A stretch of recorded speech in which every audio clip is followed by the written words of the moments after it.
최종 의견 171회 시작하겠습니다.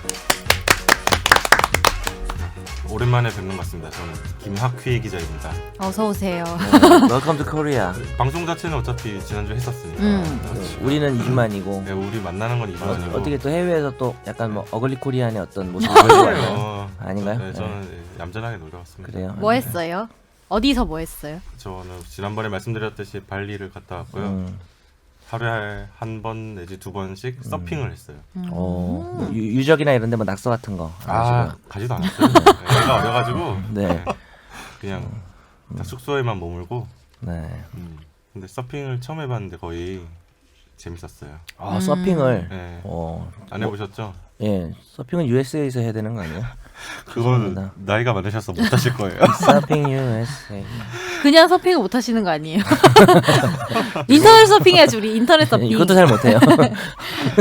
네, 김선재 아나운서. 안녕하세요, 김선재입니다. 오늘 뭐 또 머리 네. 묶으셨나요? 네. 오늘은 그러게요. 네, 좀 달라 오랜만에 보이시네요. 새벽 근무를 임시정부 수립일이잖아요. 그렇죠. 오늘 그래가지고 네. 11일. 그래가지고 그 생방송 투데이가 없고 대신 네. 조근을 했습니다. 새벽 근무 약간 임시로 한 거 아니에요? 네? 약간 네. 아니에요? 원래 제 했나요? 방송은 아닌데 네, 신입사원이 독감에 걸려가지고 그렇구나. 네, 아. 급하게 하게 되었습니다. 좋은 선배다. 착하죠. 그러니까. 듣고 있니? 안 듣겠지? 안 듣겠지 절대로. 우선 실명 얘기해야 되는 거 아니에요? 나중에 독감 걸리면 방송 못 하나? 나중에 링크 보내줄까? 잘라서 옮으니까 왜냐 막 제작진들한테 옮을 수도 있고 온갖 그러니까. 출연자들이 이제 못 올 수가 있기 사장- 때문에 뭐 독감은 좀 하여튼. 그러네요. 네. 하여튼 뭐 쾌유를 빕니다. 누군지 모르지만. 저도 누군지 모르겠네. 네 아무튼 네. 새벽 근무를 그 했습니다. 정현석 변호사님 나오셨습니다. 네, 안녕하세요. 오늘 SBS가 엘리베이터 한 대밖에 운행을 안 하더라고요. 제가 초단위로 사는 사람인데 한 대가 정말 간신히 타려고 했는데 저기 올라가서 이렇게 올라다 봤는데 저기 김선욱이 타고 있더라고요. 지각의 외로움이죠. 변인가요? 네, 그렇습니다. 미리 얘기하는 겁니다. 청취자분들 모르실 수 있지만 제가 오늘 지각을 했습니다. 36분에 제가 여기 들어왔습니다. 30분 새삼스럽게 뭐 맨날 지각하시잖아요. 아니 그렇지 않습니다. 저 원래 일찍 옵니다. 네. 네, 그리고 김선혁 변호사님 이렇게 넘어가는 나오셨습니다. 건가요? 네. 예, 정 변호사님보다 엘리베이터 한 번 하나 먼저 탄 김선욱 변호사입니다. 하지만 너도 반갑습니다. 32분 30초쯤 왔을 거 아니야. 내가 그때 32분에 아니에요. 딱 놓쳤거든. 아니에요, 그렇지 않은 것 같아요. 뭐 시계가 잘못된 거예요. 오늘 되게 근데 옷을 캐주얼하게 입었어. 오늘 되게 젊어 보이세요. 네, 게스 오늘요? 입었어 네. 게스. 글쎄? 아, 네. 예, 예. 오늘 무슨 일 있으세요? 오늘 회사 안 가는 날이에요. 아, 회사 안 가는 날이니까. 예. 게스를 입었구나. 아, 참고로 회사 이제 회사를 안 나가도 돼요. 왜요? 아 잘렸군요 드디어. 백수된 거예요? 최저임금 때문에 잘린 거예요? 제 아내한테 이제 이 방송을 통해서 그렇게는 이제 잘렸어. 막 이건 아니고 네. 신분이 아빠가 바뀌어가지고. 근데 보니까 아내도 잘렸어. 아 뭐라고요? 네, 아내요? 아내 잘면 안 되는데 어떡하지? 우리 애는 어떡하지? 아니 아니고 일단 신분이 바뀌었어요. 네, 저기 근로자에서 사업자로. 개인 와. 사업자죠? 그러니까 이제 그렇죠. 이제 월급 사장님! 월급 이게- 받는 사람에서 월급 주는 사람. 사장님 뭐 되셨구나. 일종의 사업자인데 이제 사업자와 근로자의 비율이 어느 정도 되나요? 해마루는?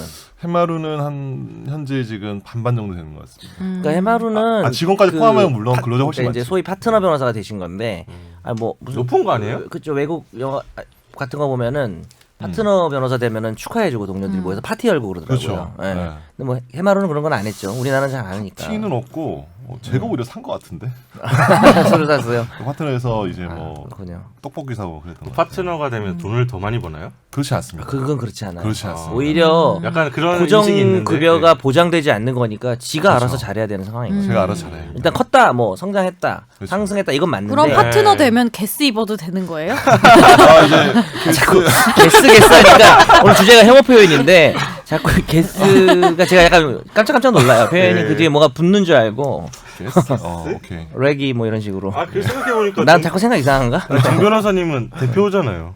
저는 원래 대표죠. 파트너가 된 지 한 3, 4년 됐고 근데 이제 뭐 또 로펌의 규모나 이런 게 또 그거 있으니까 사장님 아니에요?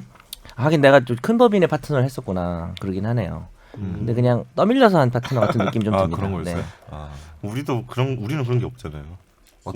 우리는 계속 근로자잖아. 그러니까 영원한 을. 그 이사가 되면은 이제 임원이 되는 거죠. 아 임원이 된다고요? 근데 그런 개념이랑 좀 한 달라요. 30년 뒤에 제가 이걸 얘기하고 굳이 계시네? 선욱 변호사의 파트너 승진을 비하할 생각은 없지만 변호사들이 파트너가 되는 거는 뭐 이렇게 막 좋지 않아요. 이사가 되고 막 간부가 됐다고 그런 볼 거랑 정도는 차원이 아니에요. 달라요. 그건 아니고 그냥 어떤 개념으로 생각해야 돼요? 독립해서 알아서 돈을 벌어야 된다. 알아서 해라. 네. 뭐 이때까지는 우리가 월급 주는 울타리 거, 안에서 월급 준 사람 하는데 그냥 월급 준 사람이 없는 거예요. 한마디로 자기가 하는 만큼 가져가는 개념입니다.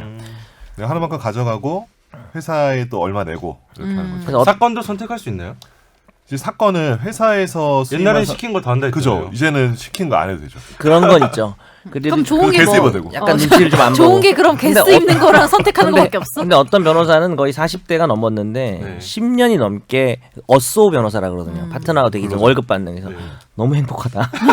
아, 진짜 계속 그게 어쏘로 행복일 머물고 수도 있다. 왜냐면 있어요, 정말. 데리고 있는 사람이 계속 급여가 늘어나니까 데리고 있기가 부담스러울 수 있는 거예요, 사실. 근데 그거를 10년 이상 어쏘로 남는 것도 사실 능력이에요. 파트너가 되는 것도 능력이지만 좀 묘한 그리고 것 약간 같습니다. 왜 개별적으로 가버리면 어떤 성과를 보여줘야 되는 거 아니에요? 사실 지금부터. 그런 면도 네, 있죠. 네. 회사에 이 사람이 기여하는 게 있는가? 뭐 이런 그렇죠. 거 좀 보는 거죠. 방송하고 있으면 안 될 것 같은데. 아니 근데 요즘에는 뭐 대기업에도 임원 다는 거 안 좋아하는 사람도 많대잖아요. 이게 그렇죠. 그렇죠. 네. 파리 빨리- 목숨이니까. 맞아, 맞아. 대기업도 그럴 정도예요. 네, 그리고 책임감이 너무 저 크니까. 대기업에서 네. 그 기사도 나오잖아요. 빨리 쫓아내고 싶은 사람 성무 달아준다고. 음. 그러면 나도 그런 거야? 2년 2년만 제한을 안 하면 되니까. 그 모르는 것 같아서 지금 애둘러서 얘기해 준 거야. 파이팅. 잘 가서 생각해봐. 확인해봐야겠다. 네. 알겠습니다. 대답은 안 해줄 걸? 네. 어떡하지? 아니 뭐지? 제가 지난 회 방송에서 아재 개그 했었잖아요. 뭐였지? 아, 내가 뭐 준비해 왔어요? 아니야, 저 이번 준비한 게 주부터는 아니라 다른 사람이 준비해 오기로 했잖아요. 뭐였지? 저요? 나도 갑자기 아직 바람이 많이 부는 곳은 분당이랑 분당. 세무서 새가 무서운 곳은 처제한테 했거든요. 세무서. 예. 혼났죠. 예? 혼났죠. 저도요. 되게 재밌어하던데. 좋은 분이시네. 처제도 살짝 위험하네요. 근데 제가 좀 그런 것도 생각해봤어요. 바람이 너무 불어서 새들이 무서워하는 곳은 분당 세무서 뭐 이런 생각도 해봤어요. 지나가면서. 죄송합니다. 와 이건 약간 융합이 퓨전이네요. 네. 섞으니까 보통 더 재밌어야 되는데 더 재미없으시는 것 같은 느낌이 드네요. 네. 분당 세무서 괜찮나요? 딴 거 없나요? 아 오늘은 저 고정 천재가 코너는 준비 못 온다 그래가지고 나 준비 안 맞아. 해왔어요. 성재 씨가 준비해 온다 했었어요. 아 진짜 잊어버렸어요. 그랬나? 아 네. 잊어버렸어요. 내가 지난 회차 제가 제일 아재인 것 같아요. 아재들 특징이 내가 진짜 재밌는 얘기해줄게. 가만 뭐였더라? 뭐 약간 이렇거든요. 우리 특히 어머님들이 이거는 많이 아재 그럽니다. 아니고 할배 아니에요. 잊어버리면. 어쨌든 자 그러면 이제 저희 순서 가볼까요? 네, 지금 뭐 한 거야? 자연스럽네요. 아니 일단 그러면 첫 번째로 청취자 사연 가겠습니다. 네. 안녕하세요. 여러 가지 궁금증이 많았지만 이제서야 처음으로 문의를 드려보는 아르맨이라고 있는 거 맞나요? 이라는 팟빵 유저입니다. 기아 타이거즈 팬 이상민 변호사께서 계시지 않아 야구에 대한 이슈를 잘 알고 계실지 모르지만 프로야구가 개막하였습니다. 제가 최종 의견 식구들을 너무 무시한 건가요? 프로야구가 개막 전 최고 이슈되던 사항이 있었는데 한화와 이용규 선수의 분쟁이었습니다. 이용규 선수는 한때는 이거 그대로 저 읽어드리는 거예요. 네. 제가 뭔가 덧붙이지 않습니다. 국대 중견수로서 1번 타자 역할을 하며 아주 준수한 타율의 퍼포먼스를 보여주던 타자입니다. 대체로 삼진이 많은 선수는 볼넷 또한 많고 삼진이 적은 선수는 볼넷 또한 적은 경향을 보이는데 역대 KBO에서 삼진이 적으면서 볼넷이 많은 선수는 이용규 선수가 유일할 정도로 특이한 족적을 남기고 있는데 이 선수가 다시 또 이상한 족적을 남기고 있습니다. 이용규 선수는 올해 두 번째 FA를 맞이했고 1월 30일 원소속 구단인 한화 이글스와 최대 3년, 최대 26억 원의 계약을 맺었습니다. 여기까지는 많은 선수들이 겪는 은퇴 수순인데요. 이용규 선수는 3월 11일 한화 한용덕 감독에게 트레이드를 요청합니다. 그리고 15일 구단 운영팀장에게 같은 요청을 했는데 한화 구단이 다음 날에 이용규 선수에게 3군행을 통보를 합니다. 구단 자체 징계 회의를 거쳐서 무기한 자격 정지 선수 처분까지 내렸습니다. 이 무기한 자격 정지는 1부 리그, 2부 리그 모든 경기에 출전할 수 없으며 구단은 선수에게 연봉을 감액해서 지급할 수 있게 되는데요. 이 징계에 대한 한화 측의 설명은 FA 계약을 체결한 이용규 선수가 트레이드를 요청한 시기와 진행 방식이 팀의 질서와 기강은 물론 프로야구 전체의 품위를 심각하게 훼손하는 행위다라고 판단했다입니다. 그런데 감독과 운영팀장에게 일하고 싶다고 말하고 요청한 것이 팀의 질서와 기강을 훼손하고 프로야구의 품위를 훼손한 것인지 잘 모르겠습니다. 만약 이용규가 시합이나 덕아웃에서 툴툴대거나 제대로 된 기량을 낼지 반대일지 아직 증명된 바가 없음에도 소명의 기회를 잃고 죄인 신분이 된 게 아닌가 싶은데요. 선수가 태업을 할지 안 할지는 판단에서 이미 제외되었으며 구단이 보기에 이놈이 물을 흐리고 있다라고 생각해서 징계를 했다고 저는 판단하였습니다. 모든 문제는 이 야구 선수가 노동자 신분을 획득하지 못하고 있는 게 시발점이 아닌가 싶은데요.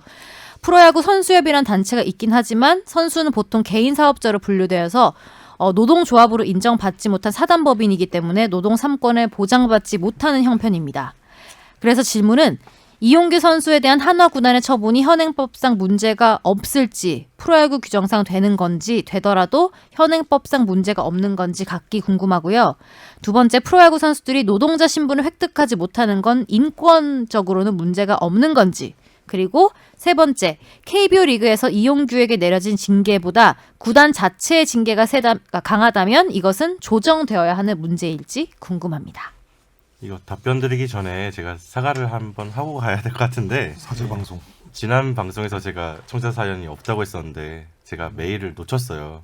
아, 그분 좀 기분 그랬겠네요. 그래서 이 보내신 분 이제 청취자분께서 팟빵에 댓글을 달아주셨죠. 아, 네. 이건 네, 저희가 그래서 제가 사연이 있는데 사연이 아플사에서 없다고. 네. 바로 답장을 보내드렸거든요. 네. 그분도 이해하셨다고. 아, 그래서 제가 I 꼭 am 소개하겠다고. 예.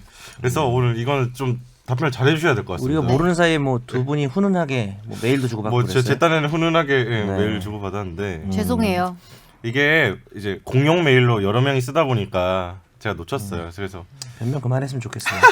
답변해 주세요. 아, 뭐 선욱 변호사 답변할 거예요. 어? 뭐 한두 개 정도는 알긴 알겠는데. 현행법상 네. 문제가 없을까요?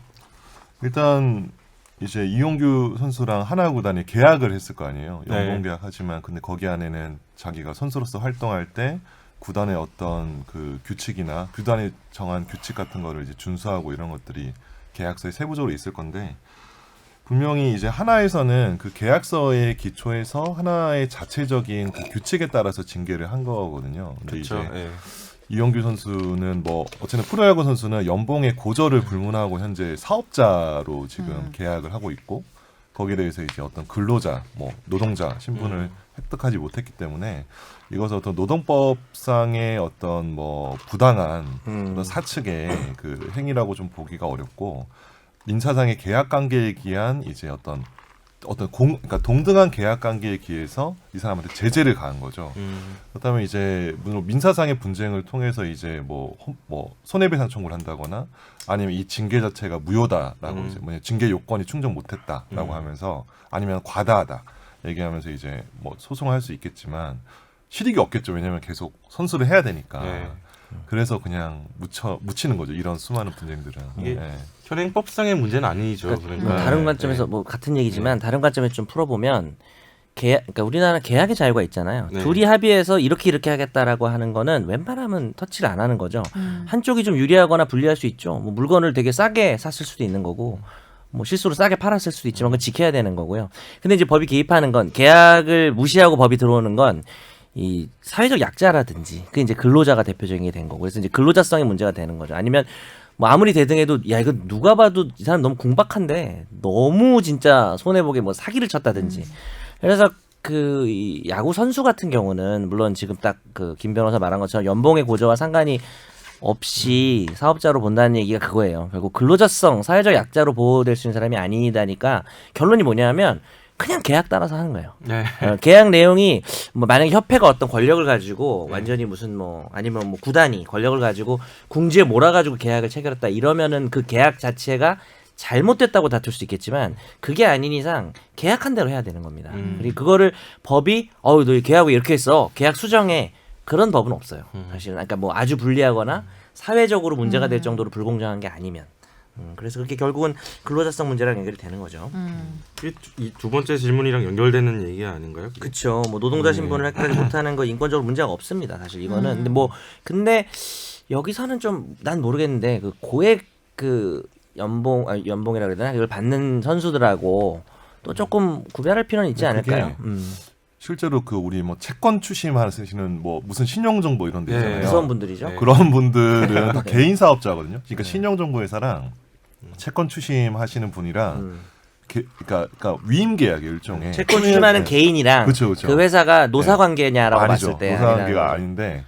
근데 문제는 야구를 채권 추심에 비유하는 그러니까 물론 뭐냐면 홈런 와 채권 하나 얻었다 뭐 약간 그런 느낌. 근데 이제 실제로 근데 네. 소송에서는 그러니까 계약 관계로 계약을 체결했는데 법원에서 근로자성을 인정을 해서 퇴직금이나 이런 걸 인정한 사례가 있거든요. 꽤 있죠. 저희 회사에서도 뭐 몇 번 케이스가 있었는데 근데 이게 뭐냐면 학습지 교사 같은 경우에 교사, 그 학습 근로자성 교사, 인정된 거죠. 보험 설계사 같은 경우는 뭐 하여튼 학습지 교사 뭐 대표적이죠. 고액 연봉을 받아서 막 FA에 나올 정도고 그런 네네. 사람 같은 경우는 근로자로 보기 제가 볼 땐 네. 도저히 어렵고요. 근데 이게 그게 있어요. 세금과 관계 있어요. 아. 채권 출심하시는 분들은 원천 이거 제가 그분들 전체를 비하하는 거 아닌데 네. 근로자로 인정돼서 이제 근로소득세 내는 것보다 사업자로 인정이 되어서 이제 그거 내는 게 훨씬 더 저렴하거든요. 그래서 사실 그분들을 필요랑 이렇게 결합이 돼가지고 사실은 근로계약을 그러니까 그 미임계약을 체결했다가 나중에 이제 근로자성을 주장. 약간 자기한테 이익되는 식으로만 할 수 있어요. 네네. 물론 세금 내는 방식이 유일한 기준은 절대 아니죠. 네, 그렇죠. 세금이 무슨 뭡니까 그 근로자로서 원천징수 네, 이런 그렇죠. 거를 안 해도 사업자 뭡니까 근로자성 인정되는 경우도 되게 많죠. 근데 그렇죠. 뭐 중요한 기준 중에 하나가 되겠죠. 네. 특히 고액연봉자 같은 경우는 세금에 네. 좀 유리한 부분이 있기 아. 때문에 이게 아마 뭐 저도 이게 정확히 알 수 없지만 프로야구 선수에서도 네. 굉장히 많은 스펙트럼이 있잖아요. 쉽게 얘기하면 지금 본인이 근로자성이 있다 없어진 거잖아요 최근에. 그렇죠. 없어요. 하나되면서. 지금 얘가 돈은 사실, 똑같잖아. 사실 마음이 막 먹먹해지는데. 사회적 약자가 아니에요 더 이상. 나 약자인 것 같은데. 어쨌든. 그래서 근로성이 없네. 이거를 뭐 인권적으로 문제가 있다 없다로 좀 보기 좀 어려운 것 같아요. 네, 문제가 없는 거죠. 그러니까 인권적으로 문제가 없다고 봐야 되고. 근데 저도 이제 야잘날이 아니라 야알못이라 어떤 구단의 어떤 권력이나 이런 걸 좀 부당하게 해서 만약에 선수를 고립시켰다든지 그럴 때는 근로자성 때문이 아니라 네. 어떤 인간계 때문에 이건 좀 너무 불공정하다, 페어하지 않다라고 해서 무효가 되는 케이스가 있을 수는 있습니다. 근데 기본적으로는 좀 어렵지 않나라고 생각이 드네요. 네. 그러니까 지금 이용규 씨가 사연을 보낸 거죠, 이게? 아니에요. 이영규 선수에 대한 사연을 그렇군요. 보낸 예. 거죠. 이용규 선수 우리 깜빡했어요. 거 안 들어요. 너무 냉정한 거 아니에요? 어떻게 단정하십니까? 혹시 들으시면 네. 네 메일 보내주세요. 네. 이거 마지막 정리를 하면 내일 보내주면 그 네. 편은 저희가 머니볼처럼 진행하겠습니다. 저도 야구를 잘 몰라서 네네. 이 청취자 사연을 받고 저희 회사의 야구 전문 기자한테 이거를 네. 토스를 했었어요. 네. 그러니까 유병민 기자라고 야구 아, 기자 네네. 있는데 거기서 이제 취재를 막 해주더라고요. 그 오. 불꽃 취재를 해서 이런 내용이다. 하나도 좀 우리 확인해보고 때문에? 왔고. 우리 이 사연 때문에? 사연 그대로 보내가지고 좀 확인해봐라. 하셨어요. 부탁했어요. 예, 형이 갑질하신 아, 거네. 갑질한 친한 형이에요. 아 형이에요. 네. 형님인데. 형이에요? 네, 나보다 형이죠. 예. 너무 놀라시면 지금 얼굴 얘기하는 거 아니에요 지금? 아니, 얼굴 나보다 얘기하는 두세 거 살 아니에요. 형인데 아, 그분이 네. 동안이시죠? 죄송합니다. 답변이 왔어요. 그러니까 자기 네. 취재를 해서 네. 두 번째 질문. 그 인권적으로 문제가 없는 것인가요? 노동자 신분을 획득하고 노동법안에서 적용되는 게 이상적인 방향이고 누가 대답한 거예요? 그래서? 선수협 사무총장과 통화 내용인데요. 아. 와 진짜예요? 네? 일이 커졌네요. 네. 제가 좀 죄송한 마음이 있어서 열심히 알아봤거든요. 했습니다. 아니 선수협 사무총장하고 대화를 했다고요? 아니 유병민 기자가 아, 어쨌든 네. 본인 때문에 그런 거 아니에요? 본인 이 질문 얘기해야죠. 때문에. 지금 표정 의견 때문에 그런 네, 거잖아요. 그렇죠. 그래서 답변을 야, 대단하다. 전달해 드리는 게 좋을 것 같아서 좋다. 이 선수협 사무총장의 답변인데요. 노동자 신분을 획득하고 노동법안에서 적용되는 게 이상적인 방향이고 선수협의 목표지만 그 과정이 만만치 않다. 2009년 한 차례 움직임이 있었는데 몇몇 구단이 강하게 반대했고 결국 그 소속 구단 선수들이 불참하면서 이루어지지 않았다. 그리고 고소득 선수들은 노동자 신분보다 개인 사업자 신분이 더 나을 수 있기 때문에 단합하는 게 쉽지 않은 게 현실이다. 아까 말씀하신 그런 네. 내용들이네요. 그러니까 이게 저는 그 이용규 선수는 모르겠는데 일반 그냥 소속돼서 야구하는 분들 근로자의 가장 중요한 성질이 뭘까요? 종속성이거든요. 네. 그러니까 자기가 소속돼 있는 곳의 사장이나 그러니까 구단주나 이런 사람들이 뭘 지시하면 내가 원하는 시간에 근로하고 뭐 이런 게 아니라 그러니까 제가 예전에 한번 얘기한 적이 있는데 그 헤어 디자이너 보면 딱 맞아요. 네. 헤어 디자이너 중에 그냥 뭐 연예인이나 이런 유명한 사람이 부르면 집에 있다 나가는 사람은 근로자성이 없는데 뭐 무슨 헤어 뭐 이런 데 소속돼가지고 무전 딱 귀에 꽂아놓고 뭐 해주세요라고 하면은 뭐 거의 점심시간 휴식 시간도 별로 없이 이렇게 막 일하는 헤어드레서들은 그 근로자성이 인정되거든요. 제가 송송한 판결이 몇 개 그때 있어요. 말씀하셨잖아요. 퇴직금을 네.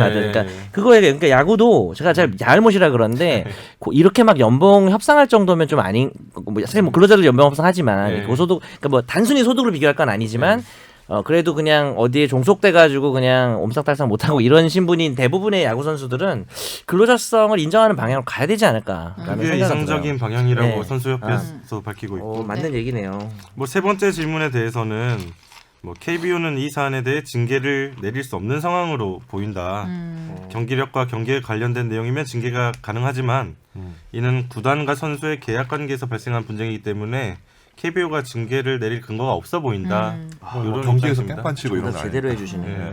이거 뭐 이 정도면 집중 탐구 수준 아니에요? 오늘 제목을요 KBO 뭐 그 숨겨진 진실 넘어가겠습니다. 네. 할게 많아. 네. 예, 오늘 청취자 사연이 좀 많았는데 네. 세 개 가지고 왔고요. 네. 두 번째 거. 예. 안녕하세요. 출근길에 골룸을 듣고 사연은 보내지 않던 몰래 최종 의견을 듣는 샤이 정현석 변호사님 팬이래요. 어이, 제 이번에- 팬이가 많이 부끄러운 일이죠. 이번에 회사에 부당해고를 당하면서 너무 힘들어서 조언을 얻고자 사연 보냅니다. 베이비 스튜디오에서 일을 하셨대요. 입사한 날짜는 2017년 6월 그리고 19년 4월 4일 사측의 일방적인 해고 통보, 당일 해고 통보를 받았습니다. 그리고 두 번째 퇴직금이 미정산됐고요. 세 번째 실업급여 수급 신청을 위한 이직 신청서와 피보험 상실 신고를 하지 않고 네 번째 4대 보험 입사 초 1년치가 누락이 되었고 5번 사측은 이 보내신 분이 베이비 스튜디오에 근무를 하면서 막대한 재산 손실을 일으켰다고 주장하며 퇴직금, 실업급여, 4대 보험의 의무를 다하지 않았습니다. 그러니까 해볼 테면 해봐라. 회사도 너에게 회사 손실에 대한 손해배상 청구를 하겠다며 으름장을 놓는데 손실에 관한 내용을 보면요. 아기 고객의 안전을 신경 쓰지 않아서 다치게 되었고 그에 따라 발생한 병원비 및 환불 내용. 앉아 있다가 넘어지면서 멍이 들었고 대학병원에서 엑스레이를 찍었으나 아무 이상이 없었고 또 두 번째는 아기 머리를 고데기 해주다 화상을 입었다고 주장하는 고객에게 70만 원 정도의 촬영비를 받지 않았대요. 또 두 번째는 사진 파일을 필터를 돌리는 과정에서 데이터 손상이 돼서 작품 제작에 어려움이 생겨서 고객에게 원본 파일이라고 속여서 제공된 점 이걸 들어서 회사에선 손해배상 청구를 하겠다고 한 거예요. 고객은 모르고 네. 갑자기 고백하셨네. 네네. 네. 이런 실수나 과실에 대해서는 저도 일부 인정하는 부분이 있지만 애초에 제대로 된 교육이 없었고 촬영 세트를 애초에 위험하게 설계한 부분, 촬영 후 필터나 이 프로그램에 대한 제대로 된 기본 교육 없이 일손이 모자라 마구잡이로 일을 배우다 일어난 사고였습니다. 주 60시간 근무에 토요일, 공휴일도 근무하는 저로선 최선을 다했는데 일방적으로 해고를 당할지 몰랐어요. 회사를 노동청에 신고하고 싶은데 그러면 손해배상 소송을 건다고 해서 무서워서 어떻게 해야 할지 모르겠습니다. 그리고 아래 보면요. 약속 이행서라는 걸 쓰라고 했대요. 차후에 저에게 안 좋은 영향을 미칠까 걱정됩니다. 임직원 3명이 저를 좁은 방에서 둘러싸고 위협적으로 말했고 녹취본이 있습니다. 그리고 노동청에 신고를 하게 되는 건 회사와 법 간의 문제가 된다면 회사가 저에게 손해배상을 거는 건 민사소송일까요? 당장의 가장인 제가 부양해야 할 어머님과 어린 남동생이 너무 걱정됩니다. 예, 이게 그것 때문에 웃은 건 아니고 이게 문구를 보다가 네. 그 문구를 읽어도 되겠죠? 그 각서에 쓴 문구를 보내주셨는데 약속 이행 각서. 익명 가능하게만. 네, 익명 가능하게 본인 김학희는 네. 퇴사 후 개인 업무 과실로 인한 사업장 피해 시 괄호 열고 금전적 및 명예실추 등 괄호 닫고 손해배상 청구에 동의합니다. 이게 말이 웃으면 안 되는데 본인 업무 뭐 전체적인 취지를 보긴 하겠죠. 근데 지금 말씀하신 게 약속 이행 네. 각서의 내용. 네, 그죠. 말꼬리를 잡고 나면은 손해배상 청구에 동의합니다라는 게 그러니까 무슨 나한테 말할지 알 것 같이 손해배상 청구하는 거를 동의한다. 사실 뭘 청구할 땐 동의를 얻을 필요가 없어요. 근데 이제 이거는 손해배상을 해주겠다는 의미로 한 것 같긴 하지만 근데 표현이 손해배상 청구하는 거에 동의한다. 원래 소송할 때 동의 안 얻고 하거든요. 그냥 그래서 뭐 구체적인 금액을 합의한 것도 아니고 그러니까 자기 과실로 인한 피해를 받게 되면 손해배상을 해줘야 되는 건 원래 누구나 마찬가지거든요. 네. 약간 그래서 당연한 건가요, 그건? 강력한 의미가 있는 것 같진 않아요. 이 약학서 일단 뭐 다행이네, 쓰고 그건. 나가면. 네. 이거 한마디로 그러니까 제 이름은 뭐뭐입니다라고 말한 건 똑같은 아무 의미가 없어.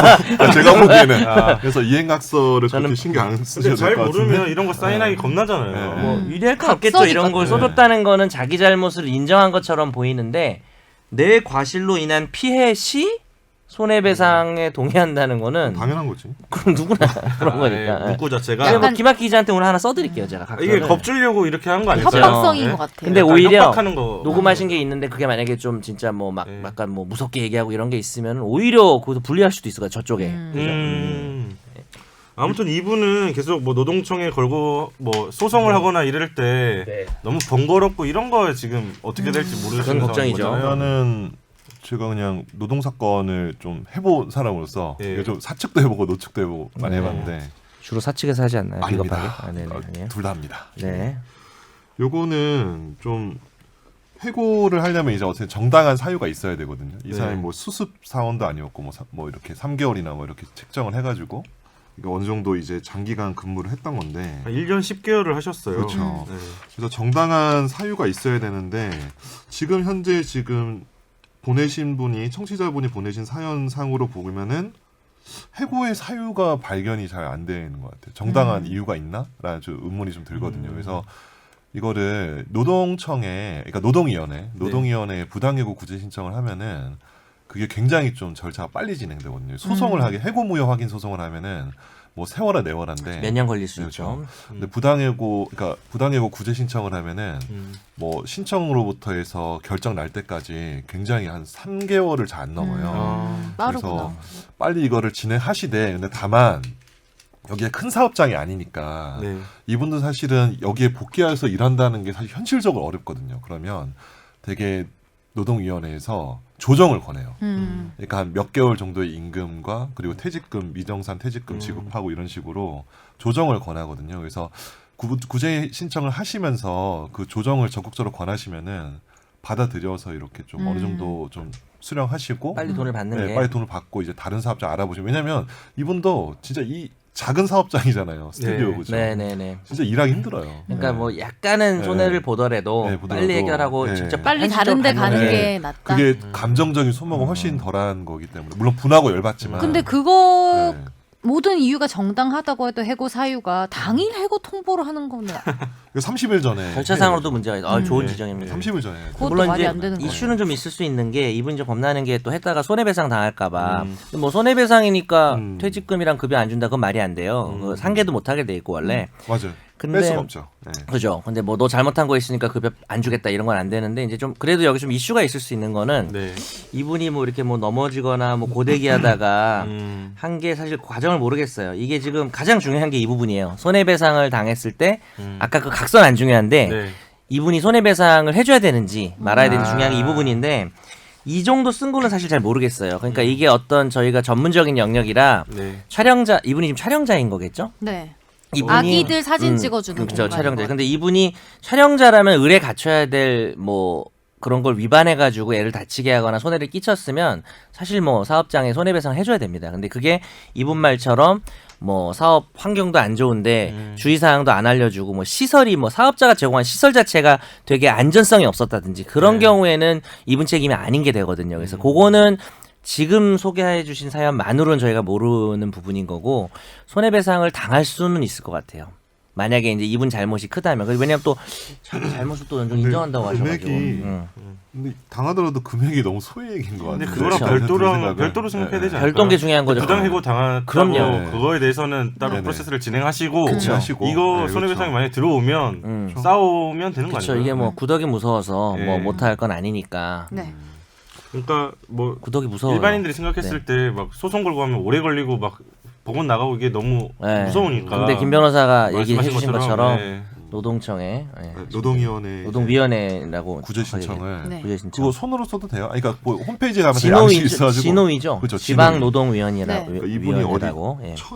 어디 그러니까 이분 소재지가 지금 보이는데 그 1,000원이면 그러니까 그 관할 노동위원회가 있거든요. 네. 그 노동위원회에 신청하시면 됩니다. 네. 일단 그러면 다음 사연 넘어가겠습니다. 안녕하세요. 최종 의견을 들으며 많은 것을 배우고 있는 청취자입니다. 얼마 전 다른 지역에서 일하는 친구에게 전화가 왔습니다. 목소리가 떨리고 두서없이 말을 했는데요. 일단 진정시키고 무슨 일인지 물어보니 회식 중 성추행 피해를 당했다는 이야기였습니다. 당황스러웠지만 과거 대학 내 성추행 사건 처리를 가까이서 지켜본 기억이 나서 신고할지 말지는 나중에 결정하더라도 신고할 때를 대비하자고 설득했습니다. 동의를 얻어서 사건 경위를 친구 스마트폰에 통화 녹음으로 남기기로 했고 추가적으로 혹시 지문 같은 게 남았을지 모르니 성추행 접촉이 있었던 옷을 보관하고 가해자에게 사실관계를 인정을 유도하는 모바일 메신저 메시지를 남기기로 했습니다. 질문은 크게 세 가지인데요. 사건 경위 녹음이 실제 사건 처리에 대해 도움이 되기 위해선 어떤 내용이 필수적으로 포함되어야 할까요? 일단은 회식 동선, 잠재적 목격자 여부, 피해 당시와 전후 상황, 대처, 당시 심경, 이를 직간접적으로 입증할 CCTV가 있을 만한 장소 등을 물어봐서 녹음을 했고요. 두 번째는 가해자에게 피해 사실을 말하며 기분이 나빴다 이런 식으로 문자를 보내서 사과를 끌어내서 사실관계 인정 증거를 모으는 방법을 반성폭력 교육에서 배우긴 했습니다. 하지만 법정에서 가해자들이 도의적 사과였을 뿐이라고 할 경우 사실을 인정하는 증거가 되지 않는다를 글을 봤는데 정말인가요? 그리고 세 번째는 성범죄 직후 경황이 없어서 신고할지 말지 결정 못한 상황이더라도 당사자나 피해 사실을 전해 들은 주변인이 해야 할 법적 조치가 있다면 알려주시면 좋겠습니다. 피해자들이 신고하기 전에 고민하는 시간 동안 증거나 증언이 사라져서 고생한 이야기를 자주 접해서요. 지난번에 저희 녹취의 모든 것 방송할 때랑 좀 연결되는 것도 있는 것 그것도 같아요. 그렇고 또 성범죄도 지난번에 또 얘기를 했었죠. 사실 뭐 피해자 진술로 유죄 가능성, 피해자 진술만으로 유죄 가능성이 있습니다. 사실 그건 없는 건 아닌데 그게 그렇게 쉽진 않아요. 그리고 또 진술하는 과정에서 2차 피해나 여러 가지 겪을 어려움들이 있기 때문에 그래서 무조건 증거와의 싸움이고 질문을 여러 개 해주셨는데 하여튼 뭐 스마트폰이고 녹음 어플이고 뭐 모든 기록을 최대한 활용해서 피해자 입장에서는 이게 지난번에 말씀드렸죠. 우리가 성인지 감수성이 생겼다고 해서 뭐 그냥 고소만 하면 처벌되는 건 아니에요. 네. 그렇기 때문에 정말 그 억울하게 남성이 몰리는 것도 문제지만 이런 정말 끔찍한 일을 당했는데 큰맘 먹고 용기 내서 고소를 했다가 만약에 혐의 없음이 되면 그거는 정말 네. 살기 싫어지겠죠. 네. 그래서 그럴 정도의 상황이 오지 않으려면 최대한 증거를 모아야 되고요. 이분 얘기하신 것 중에 하나가 기분이 나빴다는 식으로 문자를 보내서 사과를 끌어내서 인정. 요거 좋습니다. 근데 요게 현실 좀 쉽지 않은 게 우리가 지난번에 녹취 연결 냈는데 뭐 발령기식으로 뭐 한 거 인정하시죠? 뭐 이렇게 해가지고는 잘 안 되고요. 자연스럽게 유도를 해야 되는데 이분이 그런 말 얘기했죠. 가해자들이 도의적 사과했을 뿐이다라고 하면 증거가 안 된다고 맞는 말이에요. 실제로 그럴 수 있어서 그냥 미안하다라는 단순한 사과만 받은 거 가지고는 좀 어려울 수 있으니까 좀 구체적으로 예를 들어 제가 좀 말하기가 좀 이게 어떤 상황인지 몰라서 네. 그러지만 예를 들면 저는 그렇게 회식 자리에 옆에 앉아 있는데 손이 그런 식으로 제 다리 쪽으로 들어올 거라고는 정말 생각도 못했다. 이런 얘기를 하면은 만약에 쥐가 그런 일이 없으면은 내가 언제 그랬냐라고 뭐 무슨 하겠지만 말이냐. 그거에 대해서 그래 하여튼 뭐 미안해 이렇게 얘기를 하면 사실 어느 정도 사실 인정이 되는 거죠. 그래서 이게 참 발령기와 어색한 유도신문과 그다음에 정말 아주 정확한 증거를 기록하는 것 사이에 어떤 애매한 갭이 있습니다. 근데 뭐 그렇게 하셔서 지난번에 우리 그 얘기했잖아요. 뭐 그 수출 등 뭐 잘 네. 들어왔나요? 그래서 간접적으로 유도하는 거 얘기를 좀 했었잖아요. 네. 근데 그거는 정말 일반 계약이지만 이런 성범죄 피해 같은 경우는 정말 비밀 녹음, 모든 얍삽한 녹음을 최대한 동원해서 그리고 최대한 유도를 해서 지혜롭게 좀 끊어내야 될 것 같아요. 대화를 하는 게 낫지 않을까요? 그러니까 녹취가 할 수 있으면 근데 가해자를 직접 만나는 것이 또 좀 부담스러울 수 있고 안 좋을 수도 예. 있어서 그게 좀 걱정스럽긴 해요. 뭐 메신저 이런 걸로 보내면 그냥 미안하다 이렇게 왔을 때 그게 좀 증거로 안 될 수 있다는 말씀인 거 아니에요? 근데 그냥 뭐 그때 왜 그러셨어요 했을 때 그냥 저쪽에서 여기서 미안해. 애매하게 얘기하고 예. 미안하다고 해가지고는 안 되고 어떤 팩트 그러니까 추행의 모습이 여러 가지가 있잖아요. 뭐 쓰다듬었다든지 손을 넣었다든지 그거 뭐 러브샷을 강요했다든지 이런 부분들을 너무 그렇게 또 서술적으로 정확하게 쓸 건 아닌데 네. 이렇게 한번 생각해 보세요. 이런 대화가 남았을 때 제3자가 봤을 때 야 이거는 추행했네 라는 생각이 들 정도의 이야기면 충분하다 라는 생각이 드는 거죠. 그리고 또 가해자를 직접 만나려고 하거나 가해자의 어떤 가까운 지인과 만나게 되면은 그 사람들은 막 좋게 끝내자 네. 이런 식으로 계속 괴롭혀요. 그래서 직접 만나는 것은 만약에 정말 지양해야 되나? 피해자분이 되게 대차고 네. 그런 걸 흔들리지 않고 할 수 있다면은 그러겠지만 쉽지는 않을 거예요. 이런 일 당하고. 네, 알겠습니다. 그러면 넘어가도 될까요? 네, 뭐 얘기가 말씀드린 건 다 얘기를 한 것 같나요? 네. 그리고 이게 지금 메일이 4월 2일에 왔는데 네. 우리가 방송을 한 주 쉬어가지고 좀 늦게 얘기를 그러게. 드렸고 또 시간 관계상 더 말씀 못 드리지만은 좀 어떻게 진행이 상황이 됐는지 또 저희한테 추가적으로 궁금한 게 있으면 메일 다시 한번 보내주세요. 이런 건 되게 중요한 사연이기 때문에 네. 본인이 진짜 겪은 사연이니까 오늘 4월 12일 0시에 방송이 나갈 텐데 또 바로 보내주시면은 네. 저희가 좀 확인하셔서 방송이 다음 주지만 뭐 급한 상황으로 돌아가면은 얘기해 주시면 저희가 직접 메일 드리겠습니다. 이런 네, 거는 뭐 알겠습니다. 본인 피해니까 친구지만. 네. 네, 화재의 판결로 넘어가겠습니다.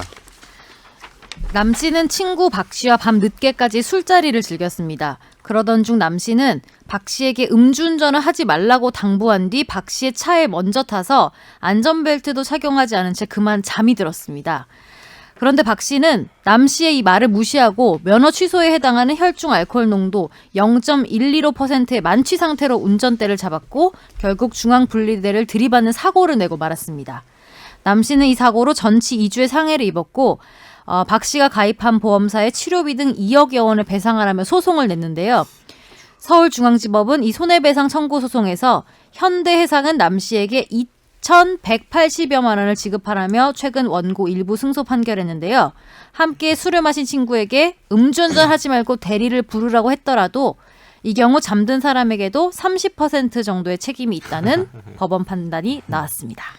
근데 이런 걸 이제 기사 헤드라인을 뽑을 때 그래도 이게 조금 우리가 이 헤드라인은 지금 사실 법률신문이라는 그 언론 매체에서 가져온 건데 여긴 좀 법 전문성이 있어가지고 네. 자극적으로 뽑지는 않는데 이거 잘못 뽑으면 뭐 이런 거죠.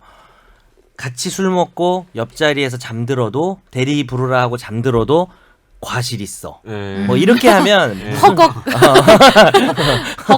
알아보니 헉. 근데 이게 문제가 있을 수 있는 게 그 우리가 왜 음주운전 방조랑 헷갈리실 수 있을 것 같아요. 네. 그러니까 이 음주운전을 한 친구 사실 야 대리 불러 이러고 그냥 대리비도 아마 줬을걸요? 네, 줬어요. 대리비도 네. 주고 옆에 좌석에 그냥 앉아서 술 취했는데 그냥 뻗은 거죠. 네, 잠이 들었죠. 이 사람이 음주운전 방조했다고 보기는 좀 어려워요. 그럼 같이 술만 먹어도 다 방조게? 그래서 그렇게 오해하시면 안 되고 동승자의 책임 뭐 이런 식으로 이게 뭐냐면 이분이 피해를 입은 거죠. 다쳤지. 본인이 친구가 음주운전해서 사고가 나서 이 자던 분이 네. 다쳤을 때 피해를 오롯이 배상받을 수는 없다는 겁니다. 왜냐하면 같이 술 먹고 친구가 뭐 확실하게 대리를 부르는지 이런 것도 확인 안 하고 그냥 잠들어 버렸다가 자기 피해 배상을 받을 때는 전액을 받을 수는 없다. 예, 그렇게 하니까 30% 정도의 과실을 인정한 거죠. 이거 운전자한테 손해배상 못 거나요?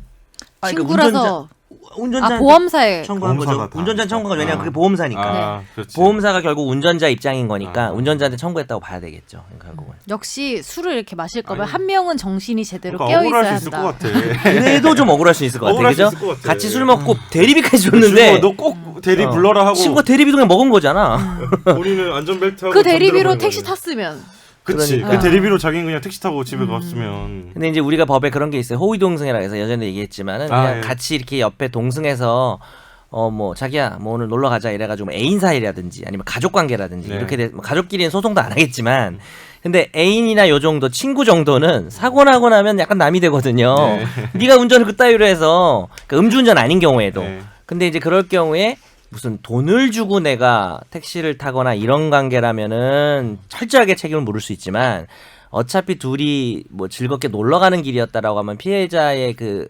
배상액을 감경할 수 있거든요. 뭐 그런 거랑 비슷한 거죠. 이것도 둘이 친구 관계고 둘 다 술 먹고 술 먹고 죄송합니다. 앉아가지고 뭐 알아서 가자라고 했는데 음주운전의 가능성이 조금이라도 있었잖아요. 근데 그거를 자기가 자기 눈으로 확인 안 하고 잠든 게 뭐 이 사람이 누구한테 책임을 져야 된다는 게 아니고 본인 피해 배상받을 때 예. 불리한 부분이 있다라는 판결이기 때문에 정확하게 이해를 해주셔야 될 것 같아요. 운전전 하면 안 되죠. 그렇죠. 근데 2억 배상하라 그랬는데 어떻게 얼마예요? 많이 다치셨나? 2천만 원 받았다는 거는 이순데? 왜? 그러니까 전체 손해는 한 3천 나온 것 같아요. 3천 나왔는데 2,200만 원 정도 받으신 거거든요. 네. 한 800 근데 깎인 2억을 거예요. 청구하셨네. 그러니까 2억은 본인이 이제 손해가 더 크다고 생각을 했는데 그건 좀 뭐 죄송하지만 좀 말이 안 되는 손해였고 실제 손해를 3천 정도 잡은 거예요 법원이. 예. 근데 거기서 다시 깐 거죠. 예. 근데 거기서 이렇게 되면은 2억 청구한 거에 10분의 1 인정된 거라서 소송 비용을 본인이 더 많이 물어줘야 되는 뭐 속상해. 몇백만 원 하겠죠. 한 뭐 한 3,400 정도 물어줘야 될 수 있어요. 또 여기다가. 예. 되게 변호사가 되게 청구 취지를 감축을 하죠. 막판에 되면은 의뢰인 설득을 해서. 그럴 수 있죠. 그랬겠- 소송비 수 있죠. 을 물어내야 되니까. 기사가 이제 어. 이거를 2억에서 좀 줄였는지 안 줄였는지까지는 뭐 그 봤는지 액수가 모르겠지만 어떻게 돼요? 손해배상 청구할 때 뭐 얼마를 청구한다고 하면 소송할 때 돈을 내야 되는 거죠. 그게 이렇게 돼요.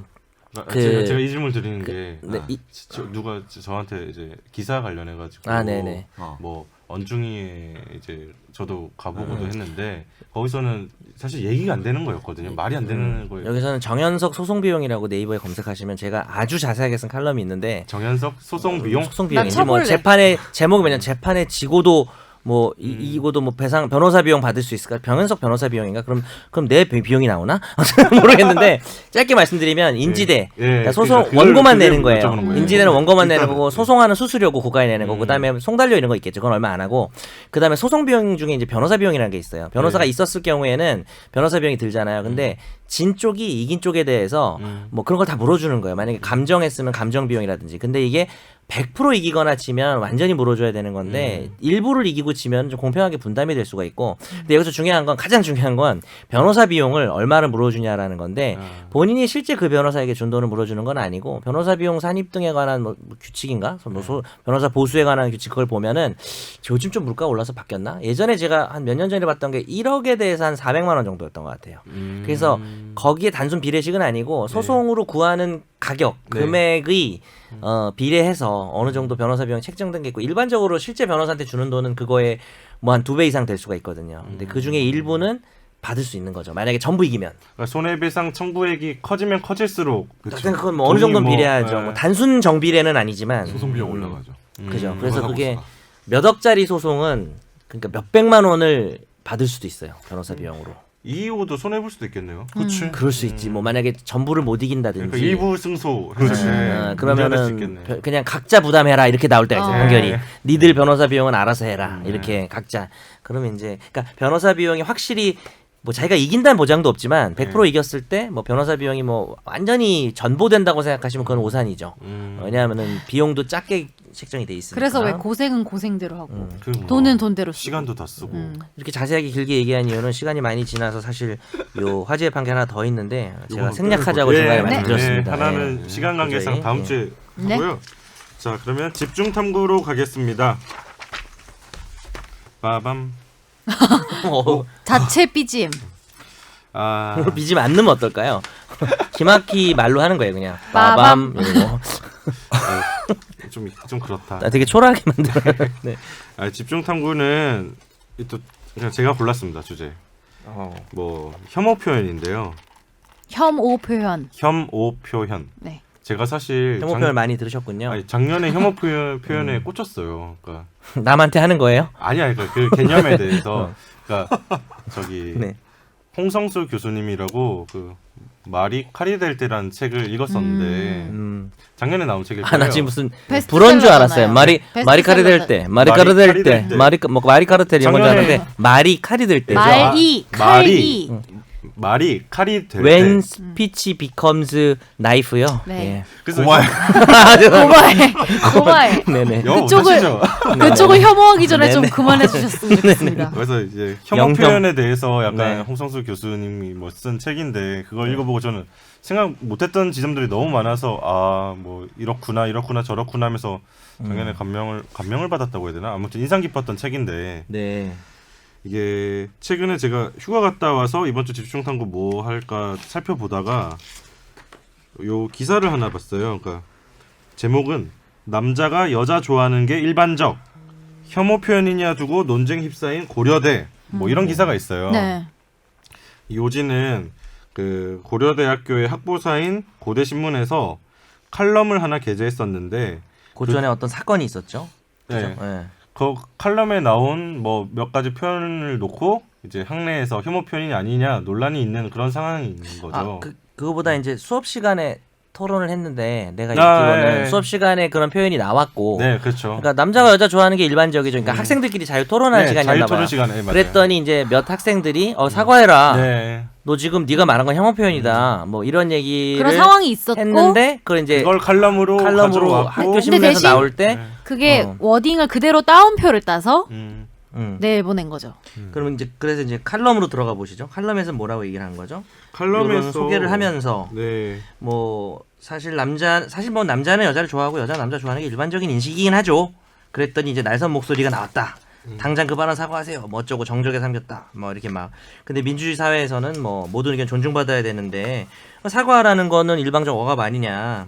이거는 그냥 사과가 진심에서 우러나올 수도 없고 사과를 통한 재발 방지보다는 사과 받았다는 승리 쾌감에 집착하는 거 아니냐라고 해서 이 칼럼이 그 당시 문제 제기했던 학생들에 대해서 아 좀 너무 에바 아니야? 뭐 참치 아니야? 약간 이런 식으로 에바 참치라고?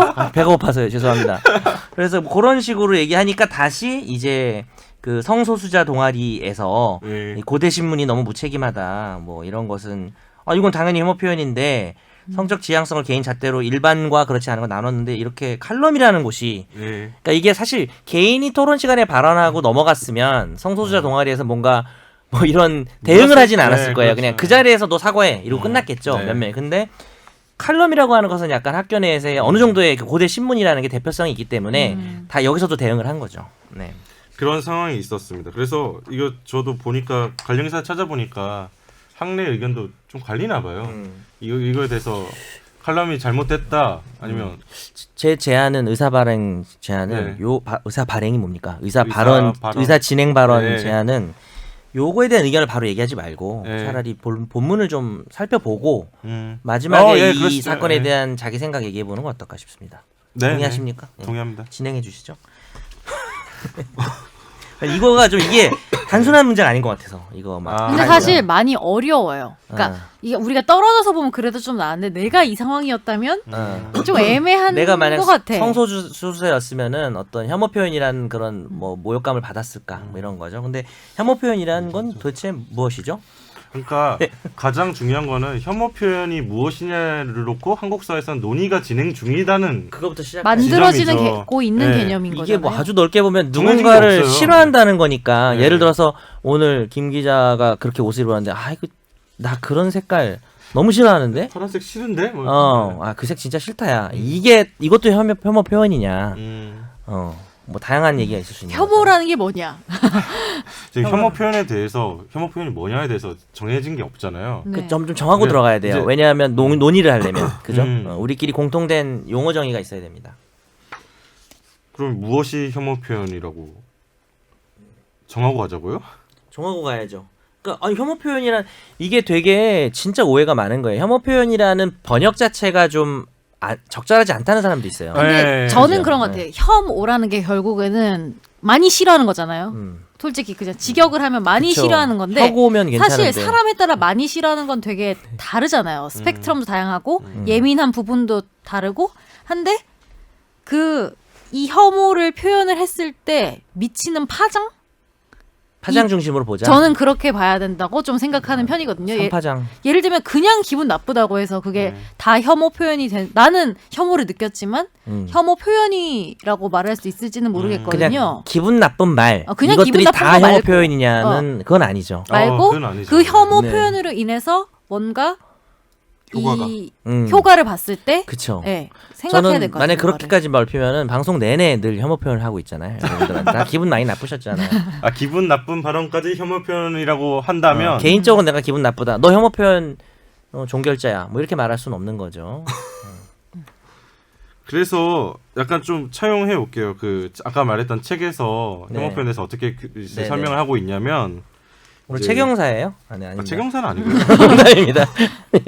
이제 차별과 소수자라는 그 중요한 키워드를 제시하고 있어요. 이제 혐오 표현에서 가장 매우 중요한 동의합니다. 거는 정말. 이제 뭐 혐오 표현은 차별과 밀접하게 연관돼 있다. 차별과 연관되지 않은 것은 혐오 표현이 아니다라고 아니다. 하시는 네, 그렇게 할 수 있는 거고. 그리고 혐오 표현은 소수자를 대상으로 한다.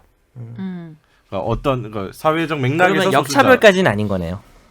역차별을 염두에 둔 표현은 혐오 표현이 될 수 없다는 얘기네요. 그렇게 이 책에서는 제시를 하고 예를 들면 있는 거죠. 남혐 발언 같은 거, 한남충, 그거는 이제 혐오 한남 표현이 유충 뭐 이런 될수 거. 없다고 네. 이제 한남 유충이란 말 정말 짜증나는데. 교수님은 말을 네. 하고 있죠. 그러면 문득 생각이 드는 게 요새 뭐 이렇게 인터넷 댓글 보면은 뭐 경상도 전라도 뭐 욕하는 가끔 이상한 애들이 있거든요. 근데 요새는 글 많이 없는데 전라도 욕만 혐오 표현이 오면 되는 이제 수가 있는. 전라도를 하면은 혐오 표현이고 네. 경상도를 하는 거는 어떻게 한국 사회에서 경상도가 근데- 어떤 정치 권력에서 중심에 있었으면 근데 서울에서 욕하면 혐오 표현 아니에요? 막 이게 그치. 지방이다 이러면서 서울에서는 지방이라고 하면 혐오인가? 촌놈 뭐 이런 것도 혐오 표현 아닌가? 촌놈이라는 것도 혐오인가? 그러니까 이게 되게 좀 애매한 부분이 있는 것 같아요. 아, 어쨌든 부분은- 다 표현이 예. 써서는 안 되는 표현은 맞는데 좋은 지적이네. 그 중에서 이제 써서 안 되는 표현 중에서 일부가 혐오 표현인 것인가? 일단은 왜냐하면 차별과 소수자를 예. 두 가지 개념으로 하고 있으니까. 근데 저는 약간 솔직히 뭐 이것도 동의하는 부분이 있지만 완벽하게는 모르겠는 게 제가 느끼기에 개인적으로 어떤 이게 혐오 표현이라고 느껴지는 거는 아까 말씀하셨듯이 어떤 집단에 대해서 하는 게 저는 가장 그 집단이 될 수 있다. 어떤 집단 비하. 그러니까 예를 들면은 아, 그럴 수도 너 있겠네. 뭐 그쵸. 너는 왜 이렇게 옷을 못 입어? 가 짜증은 혐오 나지. 표현이 되진 않나요? 그런 말을 하면 안 되죠, 사실. 그건 그냥 근데- 무례한 거지. 팩트잖아. 그래, 좋은 얘기야. 무례한 거랑 근데 예를 좋다는 건 들면- 아니야. 예를 좋다는 건 들면은 아니야. 뭐, 사람에 있어. 뭐 예를 들면은 뭐 어떤 도시의 사람들은 왜 이렇게 옷을 못 입지? 그러니까 이거지. 이거는 저는 혐오 표현 같거든요. 예를 들어서 차도르 네. 너무 한 사람 한 거 너무 싫어. 라고 말하는 게 혐오 표현이 될 수 있지만 차두리 싫어 이건 괜찮은 거거든요. 죄송합니다. 장난이었나요? 한번 해보고 싶으셨구나. 네. 차두리 아니 갑자기 생각이 나서요. 저는- 약간 그런 거죠. 그러니까 차두리는 개인에 대한 거니까. 정현석 변호사님 뭐 빨간 옷 너무 싫어. 이거는 혐오 표현이라고 저는 생각 안 하는 거예요. 안 그렇다고 하죠. 삿대질 그렇게 하냐? 하여튼 네, 정현석 하세요. 변호사님 만약에 이슬람을 믿어. 그치. 이제 히잡 여자가 쓰죠 히잡은. 히잡이요. 네. 뭐 근데 난 써 진짜. 특이해서. 히잡 써. 나는 진짜 히잡이 너무 싫어. 희는 남자니까 그니까 근데 히잡. 그거는 내가 어떤 잡았다는 집단이 공유하는 그런 예. 거잖아요. 그의 직업 그 히잡. 집단에 네. 대해서 약간 그렇죠. 배척하고 근데 이게 차별하는 그 기질이 제 말은 있는 근데 여기서 제가 말한 포인트는 이거는 그래요. 사실 소수자도 아닐 수도 있고 근- 차별도 아닐 수도 있지만 그래도 저는 그건 혐오 그럼 표현인 것 선재한테 같다는 물어보자. 거죠. 선재한테 제가 물어보자. 느끼기에는. 그럼 이제 개독이라는 표현이 나올 수 있어. 예를 들어서 무술람 비하하는 표현은 뭐가 있지? 난 뭐 뭔지 모르겠네. 뭐 무슨 용어가 있는지 모르겠네. 혐오 표현이라는 게 사실 표현화돼야 되거든. 그러니까 문장일 수도 있어. 아, 진짜 이슬람 짜증나. 이게 이제 사실 혐오 표현인데 네. 기독교 짜증나. 혹은 뭐 더 진짜 기분 나쁜 게 개독이라는 표현일 거잖아요. 그쵸, 뭐 저는 기독교 신자는 아니지만 제가 기독교 신자면 진짜 기분 나쁠 것 같아요. 개독이라 그러면. 근데 여기서 좀 어떻게 생각해? 이것도 집단이긴 하거든. 근데 이게 혐오 소수자는 표현이라는 거죠. 근데 아니잖아. 한국 이분 사회에서 이름이 뭐였죠? 홍 교수님에 의하면 아니지 사실. 개독은 사실 혐오 표현이 아닌 거예요. 근데 하지만 저는 그러니까 기독교인들에게 무례한 표현일 뿐이죠. 저는 사실은 이 개념에 굉장히 동의하지만 우리가 이런 말을 쓰면 안 된다라는 어떤 논리를 이끌어내기 위해선 그들이 다수여도 그거에 대한 그 표현을 또 혐오 표현이라고 해야지만 안 된다는 논의로 이끌어갈 수 있을 거라고 저는 개인적으로 느껴요. 근데 그게 나는 좀 다른 게 논의가 힘을 별로 못 받을 것 같아. 그러니까 왜냐하면 그 아까 선재가 딱 얘기한 게 난 정답이라고 생각하는데 무례한 표현하고 혐오 표현 다르다라는 건데 근데 현재는 그 무례한 표현의 경계를 개인에 대한 지적만으로 좀 좁혔는데 그러니까 저는 일반화하는 어떤 것은 사실은 다 혐오 표현으로 봐야 한다고 저 개인적으로는 그치. 생각하고 그러니까 있어요. 자기가 정의할 수 있는 거니까 어. 용어를. 네. 근데 무슨 말이지? 문제는 뭐냐면 혐오 표현을 우리가 정의하는 이유가 뭐냐? 정의해서 그치, 어떻게 그것도 또 하겠다는 생각을 거냐에서 그래서 저도 동의하는 거예요. 처벌을 이거에 하거나 대해서. 혹은 혐오 표현을 사회적으로 좀 뭐 고립을 시켜서 배제를 시켜서 뭐 적어도 뭐 방송국에서 혐오 표현 못하게 하고 뭐 이런 규제를 하기 위한 목적이라면은 또 그걸 생각하고 사실 잡아야 되니까 용어는 뭐 자기가 정의하기 나름인 것 같아요. 섬세하게 기준을 마련을 해야 근데 된다고 이제 보면 선재가 그런 기준을 제시하는 이유는 다수 집단에 대한 표현도 집단에 대한 어떤 혐오 표현이라면은 그 해악성이 결코 작은 것이 아니다. 그러니까 왜냐하면 개독 같은 경우도 예를 들어 한남 그것도 한남이랑 개독이잖아요. 한남 대표적인 개독 게. 같은 표현도 제 생각에는 그거를 일단 솔직히 말하자면은 내가 소수자다 예를 들면 내가 먼저 그 표현을 안 써야지 나의 어떤 이런 내 주장이 힘을 얻을 수 있다고 저는 생각하는 거예요. 그러면 이제 미러링을 반대하는 것일 수도 있겠네요. 뭐 어떻게 반대를 보면. 한다기보다는 좋지 않은 방법이라고 생각하는. 근데 또 그거의 효과를 아니까 그것도 살짝 잘은 모르겠어. 실질적인 효과를 봤을 때는 또 모르겠는데 일단 저는 개인적으로는 내가 어떤 표현을 뭐 쓰음에 있어서는 그렇게 생각하려고 하는 편이에요. 어쨌든 네. 결론이 이거네. 집단에 대한 일반적 규정으로서의 혐오 표현은 다 좀 지양돼야 되지 않냐라는 그냥 논의를 제 좀 해보자. 생각입니다. 왜냐면 제 생각. 너희도 너 이슬람 뭐 이구망천 욕하면 뭐 이런 것도 진짜 그런 그렇죠. 집단적인 표현. 그리고 약간 우리의 그 감수성이 기독교와 또 이슬람 얘기할 때랑 남자 여자 얘기할 때 좀 또 살짝 다르긴 한데 그러니까 여자들도 그런 여혐을 멈추고 싶으면은 어떤 뭐 남혐이라는 방식은 뭐 별로 그렇게 좋지 않은 거 아니냐라는 얘기로 좀 연결될 딱 그렇다는 게 아니라 선재 의견이 좀 그런 맥락일 수도 있겠네요. 그런 것도 있고 사실은 아니라고 하는 쪽도 있으니까. 네. 그렇죠. 개인적으로 다들 혐오 표현에 대해서 개념이라든지 생각하는 게 다를 거고 근데 이거는 어쨌든 정 변호사님 말씀하셨듯이 실제로 뭐 법안이 지금 차별금지법 이런 것도 나와 있고 네. 이제 사회에서 합의하는 그 개념을 만들어 가야 되는 과정인 것 같은데 근데 너무 어려운 것 같아요, 진짜.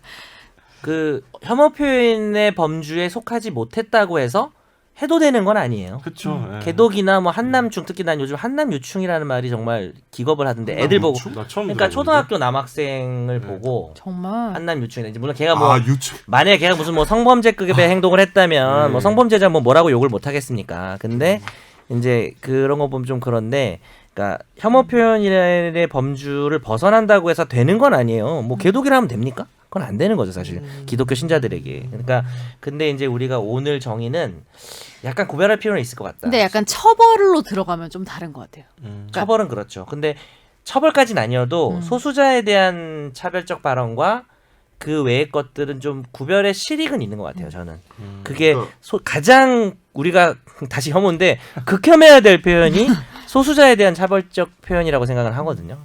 그 얼마 전 뉴질랜드에서 무슬림 사원에서 네. 그 총격 사건이 있었잖아요. 네. 그래서 엄청 충격적인 사건인데 그런 것처럼 이제 그 사회 그 무슬림은 이제 무슬림 국가 말고 다른 사회에서는 굉장히 현재 지금 어떤 뭐죠 외부의 시선에서 굉장히 신경을 써야 되고 내가 히잡을 써야 될지 불안하거나 말아야 될지, 공포심이나 사원에서 예배를 드릴 때는 뒤에서 총을 맞을 수 있으죠. 그런 것들을 실제적인 어떤 자기의 어떤 뭐 생명이나 재산의 현실적인 위협을 당할 수 있는 존재이기 때문에 여기 뭐 이제 어떤 교수님도 뭐 그걸 잘 정리하셨지만 그 실제적으로 위협을 당할 수 있는 사람이라고 거기에 대상 이 표현이 바로 혐오 표현으로 국한을 해야 되지 않을까. 근데 사실 아까 개독이랑 한남충들은 네.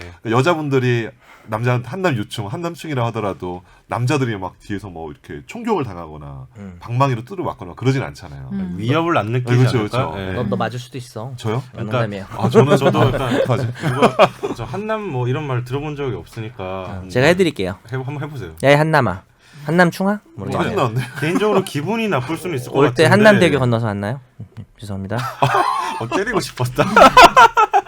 한남동 사시는 거 아니에요? 저는 소수자 개념을 넣어야 된다고 생각하는 입장인데 네. 왜냐하면 그 말씀하신 지점처럼 제가 뭐 한남이라는 얘기 들었을 때 개인적으로 기분이 나쁠 수는 있겠지만 뭐 저 삶에 위협이 되진 않을 것 같은데 맞아. 내가 뭐 어디서 맞아 죽겠구나 이런 생각은 그렇죠. 안 할 것 같아요. 이 사회에서 떠나야겠다, 뭐 이민 그쵸. 가겠다 이런 생각은 안 할 것 같은데 뭐가 있었죠? 반대로 여자 예를 들어서 강남역에서 네, 강남역 여혐 살인 뭐 사건이라든지. 살인 사건이 발생했다고 만약 하면 물론 이제 여혐으로 규정할지는 좀 논의로 하더라도 네네네. 아니 여혐 규정할 수 있죠. 난 세상 여자도 다 싫어. 그러면서 죽였다. 근데 그게 한 어떤 미친 X의 행위로 볼 수도 있죠. 그 말이 틀리진 않지만 그런 사건이 발생하면 여성들이 불안할 수는 있거든요. 근데 이제 남혐 사건이 발생해서 남자가 이렇게 됐을 때 그 불안의 크기가 좀 다를 수 있지 않냐. 그러니까 물론 뭐 제가 다 규정한 건 아니고 저는 이렇게 생각해요.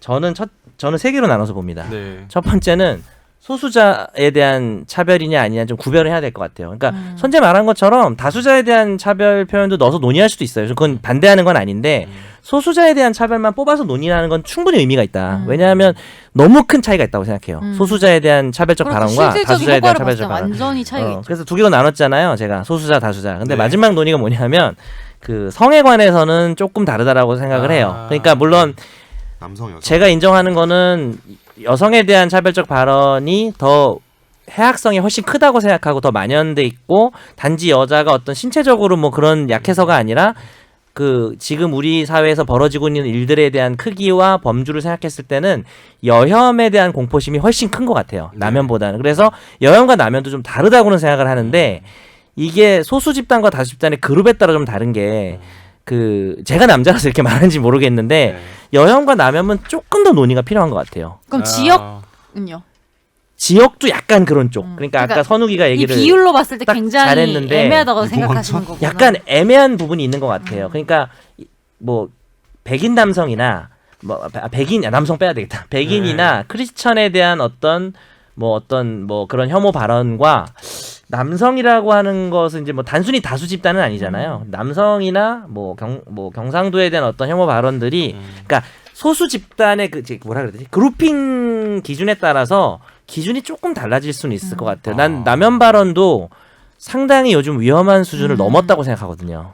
네, 그리고 그러니까, 저는 뭐 네. 책 제목도 말이 칼이 될 때지만 그러면은 말이란 것은 사실은 어떻게 보면 눈에 보이지 않는 그런 거고 되게 휘발성이 있는 건데 말로 뭔가를 처벌한다는 그 행동으로 연결되는 게 기준이 뭐야 될까? 이것도 사실 애매하잖아요. 뭐 명예훼손도 그렇고 그 기준이 사실은 애매하잖아요. 그러니까 그쵸. 명확한 것도 있지만 모호한 게 이런 되게 게 예를 들어서 많잖아요. 사회적 말이라는 풍자나 건. 어떤 그런 것들은 되게 넓게 허용이 되잖아요. 근데 말이 사실은 엄밀히 말하자면 말이 칼이 될 때가 있지만 표현의 말이 자유- 칼은 아니니까요. 표현의 자유라는 명확하게는 개념도 있고. 칼은 명확하잖아. 찌르면은 처벌하고 아니면 아니면 되는 거니까. 저는 이런 생각이 드는데 이제 여성 남성보다는 여성 중에서 특정 집단 가령 이제 제가 오늘도 운전하면서 왔는데 김여사란 말 너무 유명한 되게 말이잖아요. 중요한 말이죠. 근데 요새 뭐 가령 이렇게 뭐 블랙박스 같은 화면 올라오면 보면은 와 또 김여사 사고 쳤네. 아유 지금까지 면허 뺏어야 뭐 이런 것 제목이 김여사 그렇죠. 뭐뭐다. 예, 그게 많잖아요. 근데 그 운전자가 남성일 수도 있고. 그렇죠. 근데 뭐 설령 남성이었어. 여성이라 네, 해도 사실 그런 표현 그렇죠, 써도 그렇죠. 되는가? 예, 예. 그러니까 여성 중에서 특정 집단을 가리키는 거는 이거는 혐오 표현에 해당한다고 좀 제가 생각을 하고 있어요. 예. 근데 여성 전체를 하는 거는 그거는 약간 어차피 성비가 대개는 1대1인데 그거는 좀 소수자에 대한 표현은 아닌 것 같고 혐오 표현은 아닌 것 같고. 근데 예. 국어적으로는 리터러리는 그 따지면은 소수자는 아닌데 여성이 요즘 여성이 더 사회적으로 많지 뭐, 않나요? 네. 아닌가? 근데 네. 그 사회적으로 차별 받아온 집단이고 뭐 아직도 차별이 있다고 역사적으로 한다면 관점에서 봤을 때 맥락상, 소수라는 단어가 단순히 어떤 수의 크기를 말하는 게 그럴 수도 아니라면 있겠네요. 아니 뭐 오히려 여성 전체에 대한 차별적 반응도 저는 되게 심각한 문제라고 생각을 해요. 그리고 또 하나 또 말씀드린 게 저는 이부망천이란 말, 저 부천 출신이거든요. 아 그렇죠. 근데 이제 이부망천도 이거를 혐오 표현인가? 근데 이제 그래서 부천과 인천을 꼭 차별하고 배제하진 않잖아요. 그래서 이거는 혐오 표현이 아니라 그냥 망언이지 그냥. 그래서 망언과 혐오 표현은 또 약간 그러니까 그치 정치 망언이란 표현이 괜찮네. 망언과 망언. 망한 드립 뭐 망언과 혐오 표현을 더 구별을 해야 야, 되잖아요. 너 망언 드립 망드립. 나보고 얘기하는 거 아니야? 지금? 아닙니다. 아니요. 제가 잠깐 이렇게 눈이 이쪽으로 간 거지. 망드. 절대로 망드. 미드 일드예요. 네. 좀 구분을 그래서 혐오 표현을 이제 규제를 한다고 하면은 혐오 표현을 엄밀하게 정의를 해야지. 왜냐하면 혐오 표현을 규제하면은 이제 뭐 형사처벌을 한다거나 뭐 손해배상한다거나 뭐 이런 식으로 법을 만들려고 할 거 아니에요. 네. 그러면은 어떤 그 범죄의 대상을 명확하게 규정을 해야지. 안 그러면은 이제 애매모호해요. 법원 그쵸. 입장에서도 넓어 이게 혐오 표현인가? 우리가 이 얘기를 왜 하냐를 전해야 되는데 저는 뭐 형사처벌만 염두에 두고 할 말은 아닌 것 같고 사회적으로 뭐 법만 우리가 다 능사는 아니기 때문에 진짜 말한 것처럼 형사처벌도 좀 필요하고 근데 좀 애매한 영역에서 일어나는 일들은 형사처벌 자체는 좀 최소화하고 최소화해. 근데 그런 운동을 할 수도 있는 거죠. 이것은 혐오 표현이다. 하지 말자. 네. 라든지 뭐 혐오 표현을 쓰는 사람에 대해서 뭐 예를 들어서 방송국에서 혐오 표현을 했으면은 반드시 좀 사과를 하게 한다든지 뭐 그런 게 뭐 법적인 조치가 아니어도 네. 뭐 운동을 할 수도 있는 거잖아요. 근데 이게 국민들이. 진짜 약간 표현의 자유 이런 네. 문제를 결국에는 충돌을 할 수밖에 없는 그러니까 포인트들이 이거 있는 것 같아요. 혐오 표현을 규제해야 되느냐 말아야 되느냐 여기에 대해서도 엇갈릴 거 아니에요. 그렇죠. 왜냐하면 표현의 자유라는 가치가 있고 네. 혐오 표현 이 두 개를 봤을 때 거기서도 지금 합의는 안 되는 가치 충돌이 상황이잖아요. 우리 생기죠. 사회에서. 그러니까 좀 딴 얘기긴 한데 얼마 전에 그 가수 설리 씨 때문에 좀 왈가왈부가 많았잖아요. 설리요. 그러니까 예를 들면 이거 꼭 말이 아니더라도 설리가 이제 라이브 동영상을 라이브를 켰는데 인스타에서 라이브를 혹시 했는데 옷에 대한 거였나요? 네 옷에 대해서 이제 속옷을 안 입어서. 아니, 속옷을 안 입은 거에 대해서 이렇게 막 댓글을 이렇게 속옷 실시간으로 안 입은 게 좀 티셔츠에 티가 나니까. 아니, 술을 마신 상태였고 했는데 뭐 그거에 대해서 막 댓글이 올라오잖아요 실시간으로. 네네. 그래서 뭐 좀 안 그랬으면 좋겠다 이런 식으로 이제 댓글이 올라오니까 자기가 약간 술도 마셨긴 하겠지만 뭐 나는 그런 시선 간간이 더 싫다 약간 이렇게 얘기를 한 거예요. 그 설리가 말을 한 거예요. 근데 그 댓글을 봤어요. 그러니까 전 내용 뭐 동영상은 중요하지 않고 그 댓글에 보니까 뭐 네가 노브라를 할 자유가 있는 만큼 그거를 쳐다보고 눈살 찌푸릴 자유도 우리도 있다. 라고 뭐 이런 식으로 하는데 어려운 문제네. 얼마만큼이 과연 우리가 자유인가? 약간 이게 아니 참 애매한 거예요. 여기에서 우리 4명에서 법 만들어라고 해도 못 만들 것 같은데. 못 만들지. 지금 딱 그렇지. 딱 맞아요. 구체 디테일한 법을 4명이 생각이 다 다른 것 같은데. 그렇죠. 맞아요. 그리고 근데 분명한 건 일단 표현의 자유 규제할 수 있다는 거거든요. 그러니까 우리가 행동의 자유도 있지만 사람 때리면 안 되잖아요. 네. 그 제가 그 우상이라는 영화를 봤는데 재밌어요? 이해가 안 돼요. 너무 어렵고요. 아, 너무 최경사가 어려워요. 되고. 못 알아듣겠어요. 말을 대사를. 그래서 그 딕션이 좋은 배우들인데도 그 영화를 보면은 거기서 천우희가 그런 말 하거든요. 약간 연변 사투리 해드릴까요? 그건 좀 그렇고요. 네. 칼로 찌른 상처는 치료가 되지만 말로 한 상처는 치료되지 않는다라는 말을 해요. 그래서 난 복수할 거야. 막 이렇게 뭐 연변에 대한 그거 진짜 차별적 발언이었네. 연변에 대한 어떤 차별적 발언을 하거든요, 누가. 그러니까 그거에 대해서 했는데 실제 신체적으로 때리는 것보다 기준이 애매한 건 확실한 사실인데 표현의 자유 규제는 있을 수 있고 충분히 해야 된다. 그게 좀 어려운 길이더라도 기준을 마련해서라도 심각한 소수자에 대한 혐오 발언은 차별적 혐오 발언은 처벌을 하거나 진짜 이거는 대단히 뭐 손해배상을 좀 금액을 높이거나 그럴 필요는 있다고 생각을 해요. 다른 나라에서는 비밀입니다. 이런 혐오 표현으로 좀 뭐 처벌하는 사례가 있어요? 보통 우리가 조금 그래도 선진국이라는 표현이 좀 제가 좀 나이브한데 잘 몰라서 그렇게 부를 수 있는 나라들은 대부분 어느 정도라도 규제가 있는 걸로 알고 유럽 있습니다. 쪽은 규제가 좀 있는 거 일본도 같아요. 최근에 네. 법이 생긴 걸로 알고 있고요. 일본에서요? 네. 이게 일본 혐오 발언 자이니치. 진짜 많이 할 것 같아요. 자이니치가 일본의 조선 대표적인. 네. 조선 뭐라 하려고 아, 했어요? 그러니까 조선 뭐? 그러니까 우리 한국 교포를 반가, 반가. 교포를 네. 가리키는 자이니치라는 표현이 일본에서 굉장히 이제 근데 이게 확실히 인터넷 때문에 더 활발해지고 논의도 필요한 것 같기도 자, 해요. 많죠. 자, 사실 얘기해 볼게요. 그냥 한 명이 혐오 표현 쓴다고 해서 그게 막 유행이 되거나 하진 그렇지. 않았는데 옛날에는 봐봐. 이 단어가 너무 빠르게 유행이 맘충 되니까. 있지, 급식충 있지. 그다음에 맘충. 또 요즘 또 쓰는 거 이제 틀딱충이라고 있어요. 아 맞아 네. 있어요. 나 그거 틀딱충이라는 들었어. 말이 제 입장에선 남 얘기 같지 않아요. 나이가 지금 조금 있으면 틀딱 그런 거 쓰면 안 되죠. 어쨌든 뭐 이런 것이 과연 또 혐오 표현이냐. 맘충, 급식충 그냥 다 모든 사람이 급식이었던 때가 있는데 저는 네. 급식이란 말은 잘 써요. 음. 이게 급식 아니야? 뭐 이런 식으로 하는데 이제 급식충은 좀 제가 뭐 피하지만 표현을 충이라는 네. 표현 자체는 그래서 그렇죠. 네. 어려운 이슈네요. 이게 어려운 이슈예요. 아까 잠깐 칼럼으로 돌아가서 칼럼에 그 마지막이 그렇게 가잖아요. 민주주의 사회에서는 어떤 의견이든 제시할 수 있고 저는 약간 좀 반대하거든요. 거기에 약간 지금 말한 칼럼은 저 홍 교수님 책이 아니라 고대 고대 신문에서의 그래서 뭐 민주주의 사회에서는 어디 보자. 네. 뭐 그 맥락이죠. 민주주의 사회에서는 어떤 의견이든 말할 수 있고 모든 의견이 존중받아야 한다. 저는 모든 의견이 존중받아야 하는 건 아니라고 저는 개인적으로 생각해요. 전 이 말이 생각나요. 뚫린 입이라고 다 할 수 있는 건 아니다. 아무 좋은 말이나. 표현이다, 뚫린 입. 네. 좋아. 이게 근데 이제 고대 신문사에서는 그런 얘기를 하는 것 같아요. 존중이라는 단어 어떻게 해석하느냐에 네. 또 좀 차이는 있는 것 같아요. 근데 약간 얼토당토 안 한 것까지 우리가 존중을 해야 이게 하나. 핵심일 수도 있는 게 근데 네. 또 사람마다 얼토당토에 대한 기준도 달라.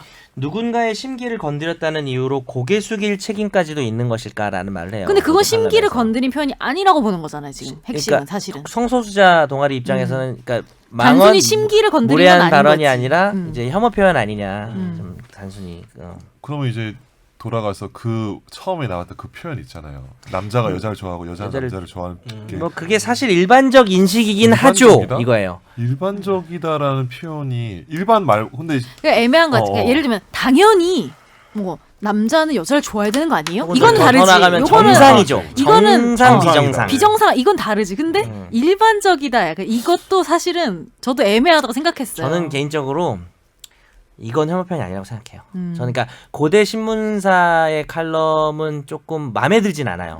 논리 개인적으로 구조가. 논리 구조나 이런 게 오히려 혐오 표현을 더 양산할 수도 있는 칼럼이 아닌가.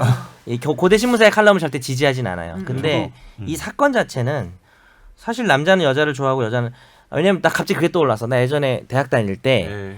그 성소수자 동아리 이름이 이반이었어요. 이반 그래서 이 2반 001, 2반 002 그게 뭐냐면 성소수자의 어떤 사회적 지위 지수를 말했어요.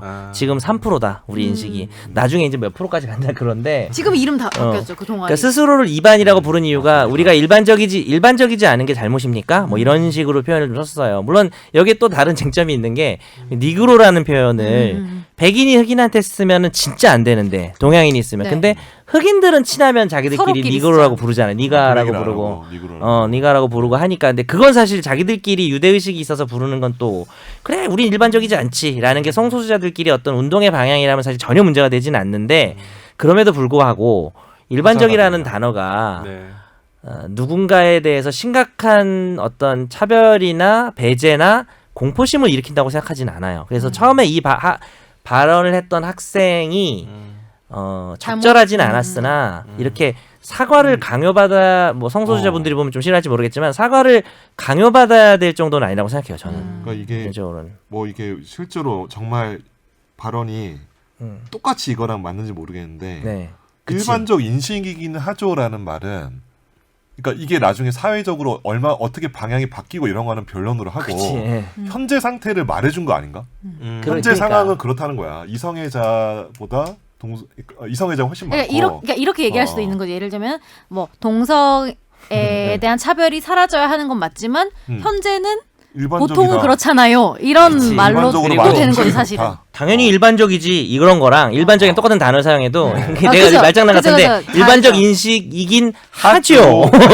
일반적이다가 아니라 일반적인 인식이긴 하죠. 앞뒤를 좀 더 봐야 될 것 같아. 이것만 맞아. 그 말이 중요한 게 절대 못 이분이 못할 동성애에 것 같아요. 대해서 되게 뭐 좀 오히려 혐오가 될 수 있는 전체 맥락에서 발언을 하면서 이 말이 나왔으면 전체 맥락에서 이제 요거 하나 꼬투리 잡아서 뭐라고 할 수도 있지 않을까. 아니면 예를 들면 이건 옹호하는 사람 입장에서도 나올 수 있는 말이라서 그러니까 말을 어떻게 사실은. 사용하느냐에 달린 거지. 근데 그만하고 이제 동성애자에 대해서 존중을 해야 된다 말하려고 하는데 갑자기 그러니까 나 모르겠어요. 이 당시 정말 토론을 하던 상황이 어떤지 모르겠는데 저는 이제 이 발언을 실제로 어느 타이밍에 이제 막 사과해라 뭐 이렇게 했는지를 잘 모르겠어요. 근데 맞아요. 요 발언 하나만 맞아. 보면은 나는 혐오 표현이 아닌 것 같아요. 일반적 인식인데 네. 잘못됐죠라고 할 수도 있는 거잖아요. 그래서 근데 저는 또 한편으로는 그런 생각이 드는 게 예를 들면 우리가 혐오 표현이라고 했어. 이거 규정을 했어. 예를 들면.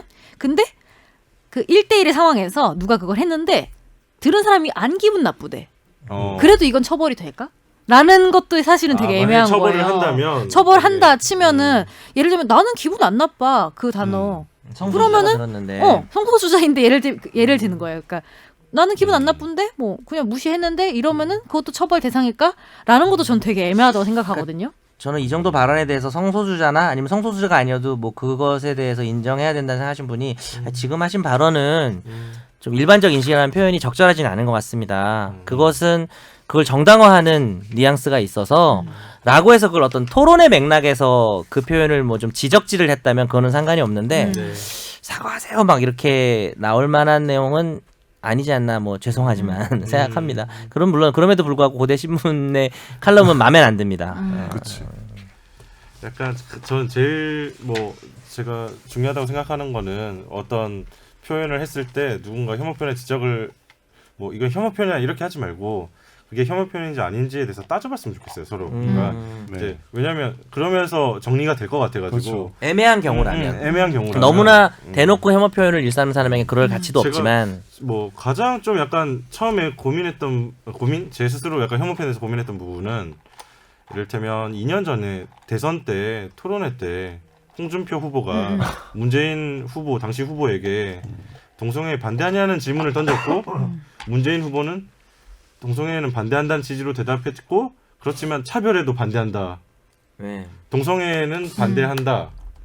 그렇다고 차별하면 안 된다는 취지로 동성애는 답을 반대한다는 발언이 좀 되게 그게 이상해. 약간 모호해. 소위 말해서 그냥 어불성설인 거야. 동성애를 반대하면 어떻게 하겠다. 반대하는 게 뭐 그 반대하고의 내가 말고의 근데 문제가 어쨌든 기억 안 나는데. 본인의 핵심은 뒤쪽에 있죠. 네. 문 후보의. 그렇죠. 네, 그러니까 홍준표 대표가 뭐 반대하냐 했을 때 그렇다고 했는지 반대한다고 했는지 뭐 정확하지는 않은데 네, 반대하는 체제로 이야기를 했고 뭐 네. 그렇다고 차별을 반대하는 했을 때 그거 가지고 동성애를 반대한다는 말이 혐오 표현일까? 전 그 고민으로 처음에 시작했었거든요. 그 토론회 보다가 그러면서 처음에는 저는 반대한다는 표현 자체가 혐오 표현 아니라고 생각을 했었는데 네. 저쪽 이제 동성애 그 집단에서는 네. 상당히 상처가 될 수 있고 될 문제가 것 되는 같아요. 반응을 그 그쵸, 사람의 왜냐면은- 존재를 반대하는 거잖아요. 그러니까 반대는 부정이잖아. 죽으라는 거야? 그러니까. 죽어버리라는 거야, 뭐야? 그것도 왜냐면 엄청 대선 후보 토론회라는 그 자리에서 네. 홍준표 후보의 발언 확실히 기억나죠. 동성애 반대합니까? 뭐 네. 찬성합니까? 그건 그러니까 사실은 물어보고 찬성 뭐라고 반대를 물은 것 자체가 사실 어떤 우문이죠. 프레임을 씌우는 것 사실은. 그렇지, 네. 그렇지. 그 질문이 잘못된 거지 사실은. 나빠. 근데 저는 사실은 답은 특히 뭐라고 하지? 이런 사안에서는 그러니까 저도 말을 하는 직업이잖아요. 네. 그러지. 그러니까 약간 그러니까 말 자체로서 되게 작품이 되는 경우가 있죠. 예를 들어 시나 이런 것들은 말 자체가 굉장히 그걸로서 가치 있게 존재하는 어떤 예술 분야 같은 것도 있잖아요. 근데 메타포도 있지. 어쨌든. 근데 이런 사안에서는 사실 말이라는 거는 세상을 더 우리가 잘 살고 그러기 위해서 말이 어떻게 보면 약간은 봉사를 전 해야 되는 상황이잖아요. 예를 들면 우리가 좋은 의사결정을 하기 위해서 토론회를 하는 거잖아요. 상황 자체가. 시를 쓰기 위해서 말을 하는 게 아니잖아요. 그런 경우라면 저는 약간 이 말을 사용함에 있어서 그런 목적으로 바라봐야 된다 생각해. 이렇게 프레임을 씌워버리는 행위는 그 자체로서 말이 그냥 말 자체가 되는 거잖아요. 네. 근데 그거는 지양돼야 되는 것 같아요. 아주 그냥 네. 본인의 어떤 제 생각입니다. 직업적으로 되게 중요한 얘기입니다. 그렇죠. 예. 그리고 이 논의가 좀 중요한 이유는 약간 법적 허점이 좀 있는 것 같아서 이를테면 지만원 씨가 5.18 관련해서 네, 뭐 네. 내란 음모설이나 북한 개입설을 이야기를 하잖아요. 그리고 명예훼손으로 고발당해서 대법원에서 무죄 판결하는 이유가 뭐 대상이 특정되지 않아서 뭐 그리고 지금 집단에 대한 명예훼손이나 집단에 대한 모욕은 처벌이 안 되는 거 아닌가요? 뭐 어려운 거 아닌가요? 어려운 점이 있죠. 근데 뭐 특정될 가능한가? 수 있다면 가능해요. 가능은 합니다. 그게 집단 명칭에 의한 명예훼손이라는 용어가 있어요. 아예. 제가 그 이를테면 동성애자들 다 싫어 이러면 제가 형사처벌 지금은 안 되는 거잖아요. 다시로는 명예를 훼손한 건가? 그건 아니고. 그거는 누구의 모욕도 명예를 훼손한 아니고. 건 아니죠. 모욕이든 모욕도 명예훼손이든 아니고. 구별할 때 그냥 나의 개인적인 의견, 감정, 뭐 선호도를 표시한 거지. 예전에 뭐 그런 사건이 혐오 표현이 있었죠. 됐어. 그 강용석 요 최근에 무죄 받았던데 네. 그 사람 뭐 여성 아나운서였나요? 뭐 네. 아니었나? 그거에 대한 게 아나운서. 기억이 잘 안 나요. 판결이 막 뒤집히고 그랬었어요. 예. 그 당시에 뭐 인정이 다 됐다가 안 줘야 됐다가. 뭐 될 수 있다. 그 강용석이구나. 네 맞네. 예. 어우, 참 무슨 그 무리를 많이 여대생들하고의 대화였나? 무슨 무슨 저녁자리였던 것 같아요. 예. 예, 여대생. 여대생도 있고 남대생도 있었나? 예. 그건 모르겠는데 그거 어떻게 됐었죠? 어떻게 됐지? 그게 오락가락했던 거. 하도 예, 이슈가 많아서 그게 그래야지는. 인정됐다가 부정됐다가 한 측면이니까 제 기억엔 최종적으로 부정됐던 것 같긴 해요. 집단을 특정할 수 없어서 강용석 승이었던 것 같은데 고전 하급심 판결에서는 근데 이제 강용석이 그 사건에서는 이겼을지 몰라도 아나운서 집단에 기본적인 대한 법리는 명예훼손이구나. 예. 이게 뭐 충분히 그 명예훼손이 될 수 있다는 취지는 들어있어요. 그러니까 네. 최종 결론은 제가 정확히 그 구체적인 표현이 문제가 된다 안 된다는 조금 죄송한데 기억이 안 나는데 네. 그 정확한 표현이 기억이 안 나서 근데 대법원 판결이 집단을 특정해서 누구더라도 알아볼 수 있는 대상을 상대로 했을 때는 충분히 명예훼손이 된다가 결론입니다. 네, 가능할 수는 있어요. 근데 그래서 방송할 때도 굉장히 좀 조심스러워지는 부분 중에 하나가 뭐 지만원 씨 같은 이런 뉴스 보도를 할 때 이 워딩을 우리가 그대로 따옴표를 따서 앵커가 얘기를 해주는 게 적절한가? 혹시나 이걸 듣고 이거를 믿는 사람도 있을 수 있잖아요. 그래서 조심하게 되더라고요. 요즘은 정말. 기억대로 찾아보니까 대법원에서는 결국 강용석이 무죄가 나오긴 했네요. 아, 근데 대법원도 뭐 집단에 대해서 마음대로 해도 된다 그런 건 아니었어요. 그 당시 표현이 뭐 좀 애매하다라는 얘기를 했던 것 같아요. 그런 약간 공백을 메꾸자는 게 사실 차별금지법이고 그런 그렇죠. 맥락이 있는 거 아닌가요? 그렇죠. 대법원에서 그랬대요. 강용석의 발언은 매우 저속하다. 그러나 형사처벌할 것까지는 아니다. 이렇게 한 것 같아요. 그래서 저속하지만 1심에서 무죄다. 법정 구속이 됐던 건가? 이분 최근에 그거 소취와서 위조했다는 거 무죄 나왔죠. 무죄. 무죄 나왔죠. 근데 참 내가 듣기 싫은 말은 남한테도 안 하면 참 좋을 텐데 그렇죠. 잘 안 된다. 그러니까. 대부분의 혐오 표현에 대해서 뭐 개념 정립이나 이런 거는 다 동의가 안 될지 몰라도 혐오 표현을 하면 안 된다는 거는 대부분 네. 동의하지 않을까요? 솔직히 자기가 하는 근데- 표현이 혐오 표현인지 모르는 사람 근데 많지. 저는 그건 조금 그런 게 방금 네. 하신 말씀은 혐오 표현 정의를 좀 해야 될 것 같아요. 우리가 힘들어도 뭐 딱 노력이나 안 돼도 해보자. 정의 작업이 있어야 될 것 같은 게 저는 그 혐오 표현은 규제가 필요하다고 생각해요. 그 규제는 법적 규제일 수도 있고 사회적 규제일 수도 있고 뭐 그런 얘기도 있더라고요. 그 뭐였지? 그 대항 발언이라는 표현이 있더라고요. 네. 그게 사실 미러링일 수도 있는데 네. 혐오 표현을 하는 사람에 대해서는 대항 표현을 해서 그 좀 이렇게 사회적으로 그런 말 못한 게 예를 들어서 이게 TPO인데 결국에는 혐오 표현도 뭐 일어날 수는 있는데 최소한 대학 강의실에서 교수가 강의를 하면서 뭐 여대생들은 취집 잘해라 뭐 이런 표현을 쓰는 거 이런 거는 사과를 해야 돼요. 막아야 되고 뭐 형사처벌까지는 그다음 논의를 하더라도 그다음에 언론사 방송국에서 한다든지 공적인 아니면 자리. 정치적인 지위에 있는 사람이 얘기를 한다든지 이런 거는 우리가 좀 맹렬하게 네.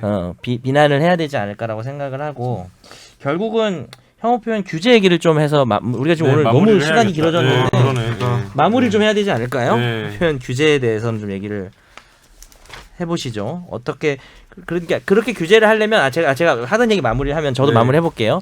뭐 규제 방법이 뭐 차별금지법 얘기도 좀 하려고 그러는데 그 얘기보다 전 좀 더 중요하다고 생각하는 게 사실 혐오 표현이란 말이 좀 남용되고 있는 측면도 있다고 생각해요. 그러니까 막 모든 표현만 하면 혐오 표현이다. 그러니까 혐오 표현을 지적하는 입장에서도 좀 명확하게 할 필요는 있다고 생각하고 아까 그 일반적인 인식이긴 하죠까지 그렇게 사과를 받아내야 되는가는 저는 솔직히 좀 동의하지 않고 오히려 그 표현보다 훨씬 세고 해악적인 발언들이 사회에 만연하고 있는데 토론 시간에 그런 표현이 나왔다고 바로 사과하라고 하는 건 오히려 좀 토론을 방해할 수도 있지 않을까. 네. 뭐 죄송하지만 그 성소수자 동아리 분들이 죄송하지만 오히려 좀 더 명확한데 사람들이 혐오 표현인지 인식을 못하는 내용에 대해서 이건 1번 혐오 표현이고 2번 왜 혐오 표현인지를 명확하게 이야기를 해서 규제하는 게 중요할 수 있고 오늘 좀 방송 제목도 혐오 표현과 무례한 표현은 다르다.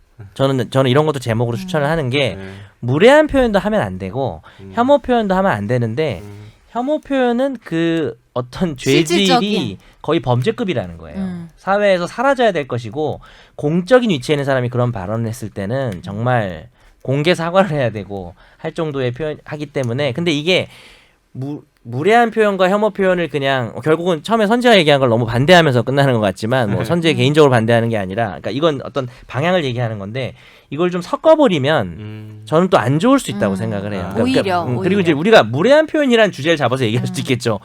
근데 혐오 표현 논의는 좀 힘을 받으려면 네. 정말 오히려 더 그치 소수자에 나눠서 대한 생각을 해야 된다. 불안과 공포와 차별을 조장하는 발언들을 명확히 해서 그런 뭐 오늘 여혐 남혐에 대해서는 우리가 좀 시간 관계상 얘기를 못했는데 다음 기회가 좀 되면 네. 얘기를 하더라도 명백한 어떤 혐오 표현에 대해서는 좀 오히려 강력하게 그들을 취급하기 위해서라도 네. 좀 정확한 정의가 필요하지 않을까. 그건 저도 동의하는 동의합니다. 바입니다. 네. 그래서 저는 우리가 약간 반대하는 건 아니죠. 사실은 서로. 극혐 이런 것도 사실 저는 명사 단위로 이렇게 쓰는 게 위험한 것 같아요. 딱 정해버리잖아. 이거 아니면 저거. 그러니까 그쵸. 극혐 아니면 극혐 아닌 거. 나한테 지난번에 극혐이라 그러지 않았어요? 그러니까 귀여워. 자주 한것 우리도 같은데. 쓰지 맙시다. 약자가 아니시잖아요. 저 요 안에서는 약자인 것 같아요. 안 쓸게. 앞으로는 극혐 안 특히 쓸게요. 지훈이가 있을 때 제가 정말 약자였고요. 네. 지금 조금 숨을 쉬고 지금 있습니다. 뭐 약자 안 같은데. 선재가 저를 미워하는 거 정도는 거의 애교 네. 수준인데요. 지훈이 저 되게 미워해요. 갑자기? 좋아하던데? 네. 그러면 극혐 아니고 조금 혐오스러울 때가 있습니다. 초비가 약혐. 이건 아니죠. 혐오편 아니죠. 저기- 조금 혐오스러울 때가 있습니다. 조금 혐오스럽다는 게 일반적 인식이긴 아니야. 하죠. 이- 이렇게 합니까? 조금 그 진짜 기분 나쁘다. 근데 나 갑자기 입장 바꿀래. 아니야. 정변이 일반적인, 혐오스럽다는 것이 일반적 일반적인 인식이긴 아니, 아니, 하니까 아니. 되게 기분 나쁜데요. 그거 말고 일반적인. 정변이 조금 혐오스러운 표현을 할 때가 있긴 있긴 있죠. 하죠. 이런 걸로 정리하시죠. 아 내가 혐오 표현자라고? 아니요. 혐오스러울 아, 때가 있긴 혐오스러울 때가. 하죠. 아 네, 진짜 저 됐다. 갑자기 입장 바꿀래요. 네. 이게 되게 기분 근데 나쁘네요. 이렇게 하는 게 더 기분 나쁘다. 좀 약간. 나 조금 나 농담이야. 약간 비하는 바꾸고 거죠. 있다. 더 그렇긴 팩트 하죠. 폭행하는. 아 이게 좀 말투에 따라서 짜증날 수도 있겠구나. 소수자들이 이게 해석의 여지가 너무 많이 들어간 것 같아요. 그래서 뭐 네. 네, 오늘 뭐 정리만 너무 하면- 길어서 정리만 없습니다. 빨리 가고 싶어하는 것 같아. 뭐 뒤에 뭐가 있나 봐요. 또 약속 있어요. 아 점심 못 먹었지? 아, 예, 예. 그렇구나. 아, 빨리 가봐야 가야 돼. 그러면 뭐 혐오 표현에 대해서는 뭔가 그 법안이 실제로 논의가 되거나 이럴 때 한번 또 다루시는 걸로 하시죠. 네. 그러시죠. 예. 네. 그러면 오늘 방송은 여기서 마치도록 하겠습니다. 고맙습니다. 네, 고맙습니다. 고맙습니다. 예.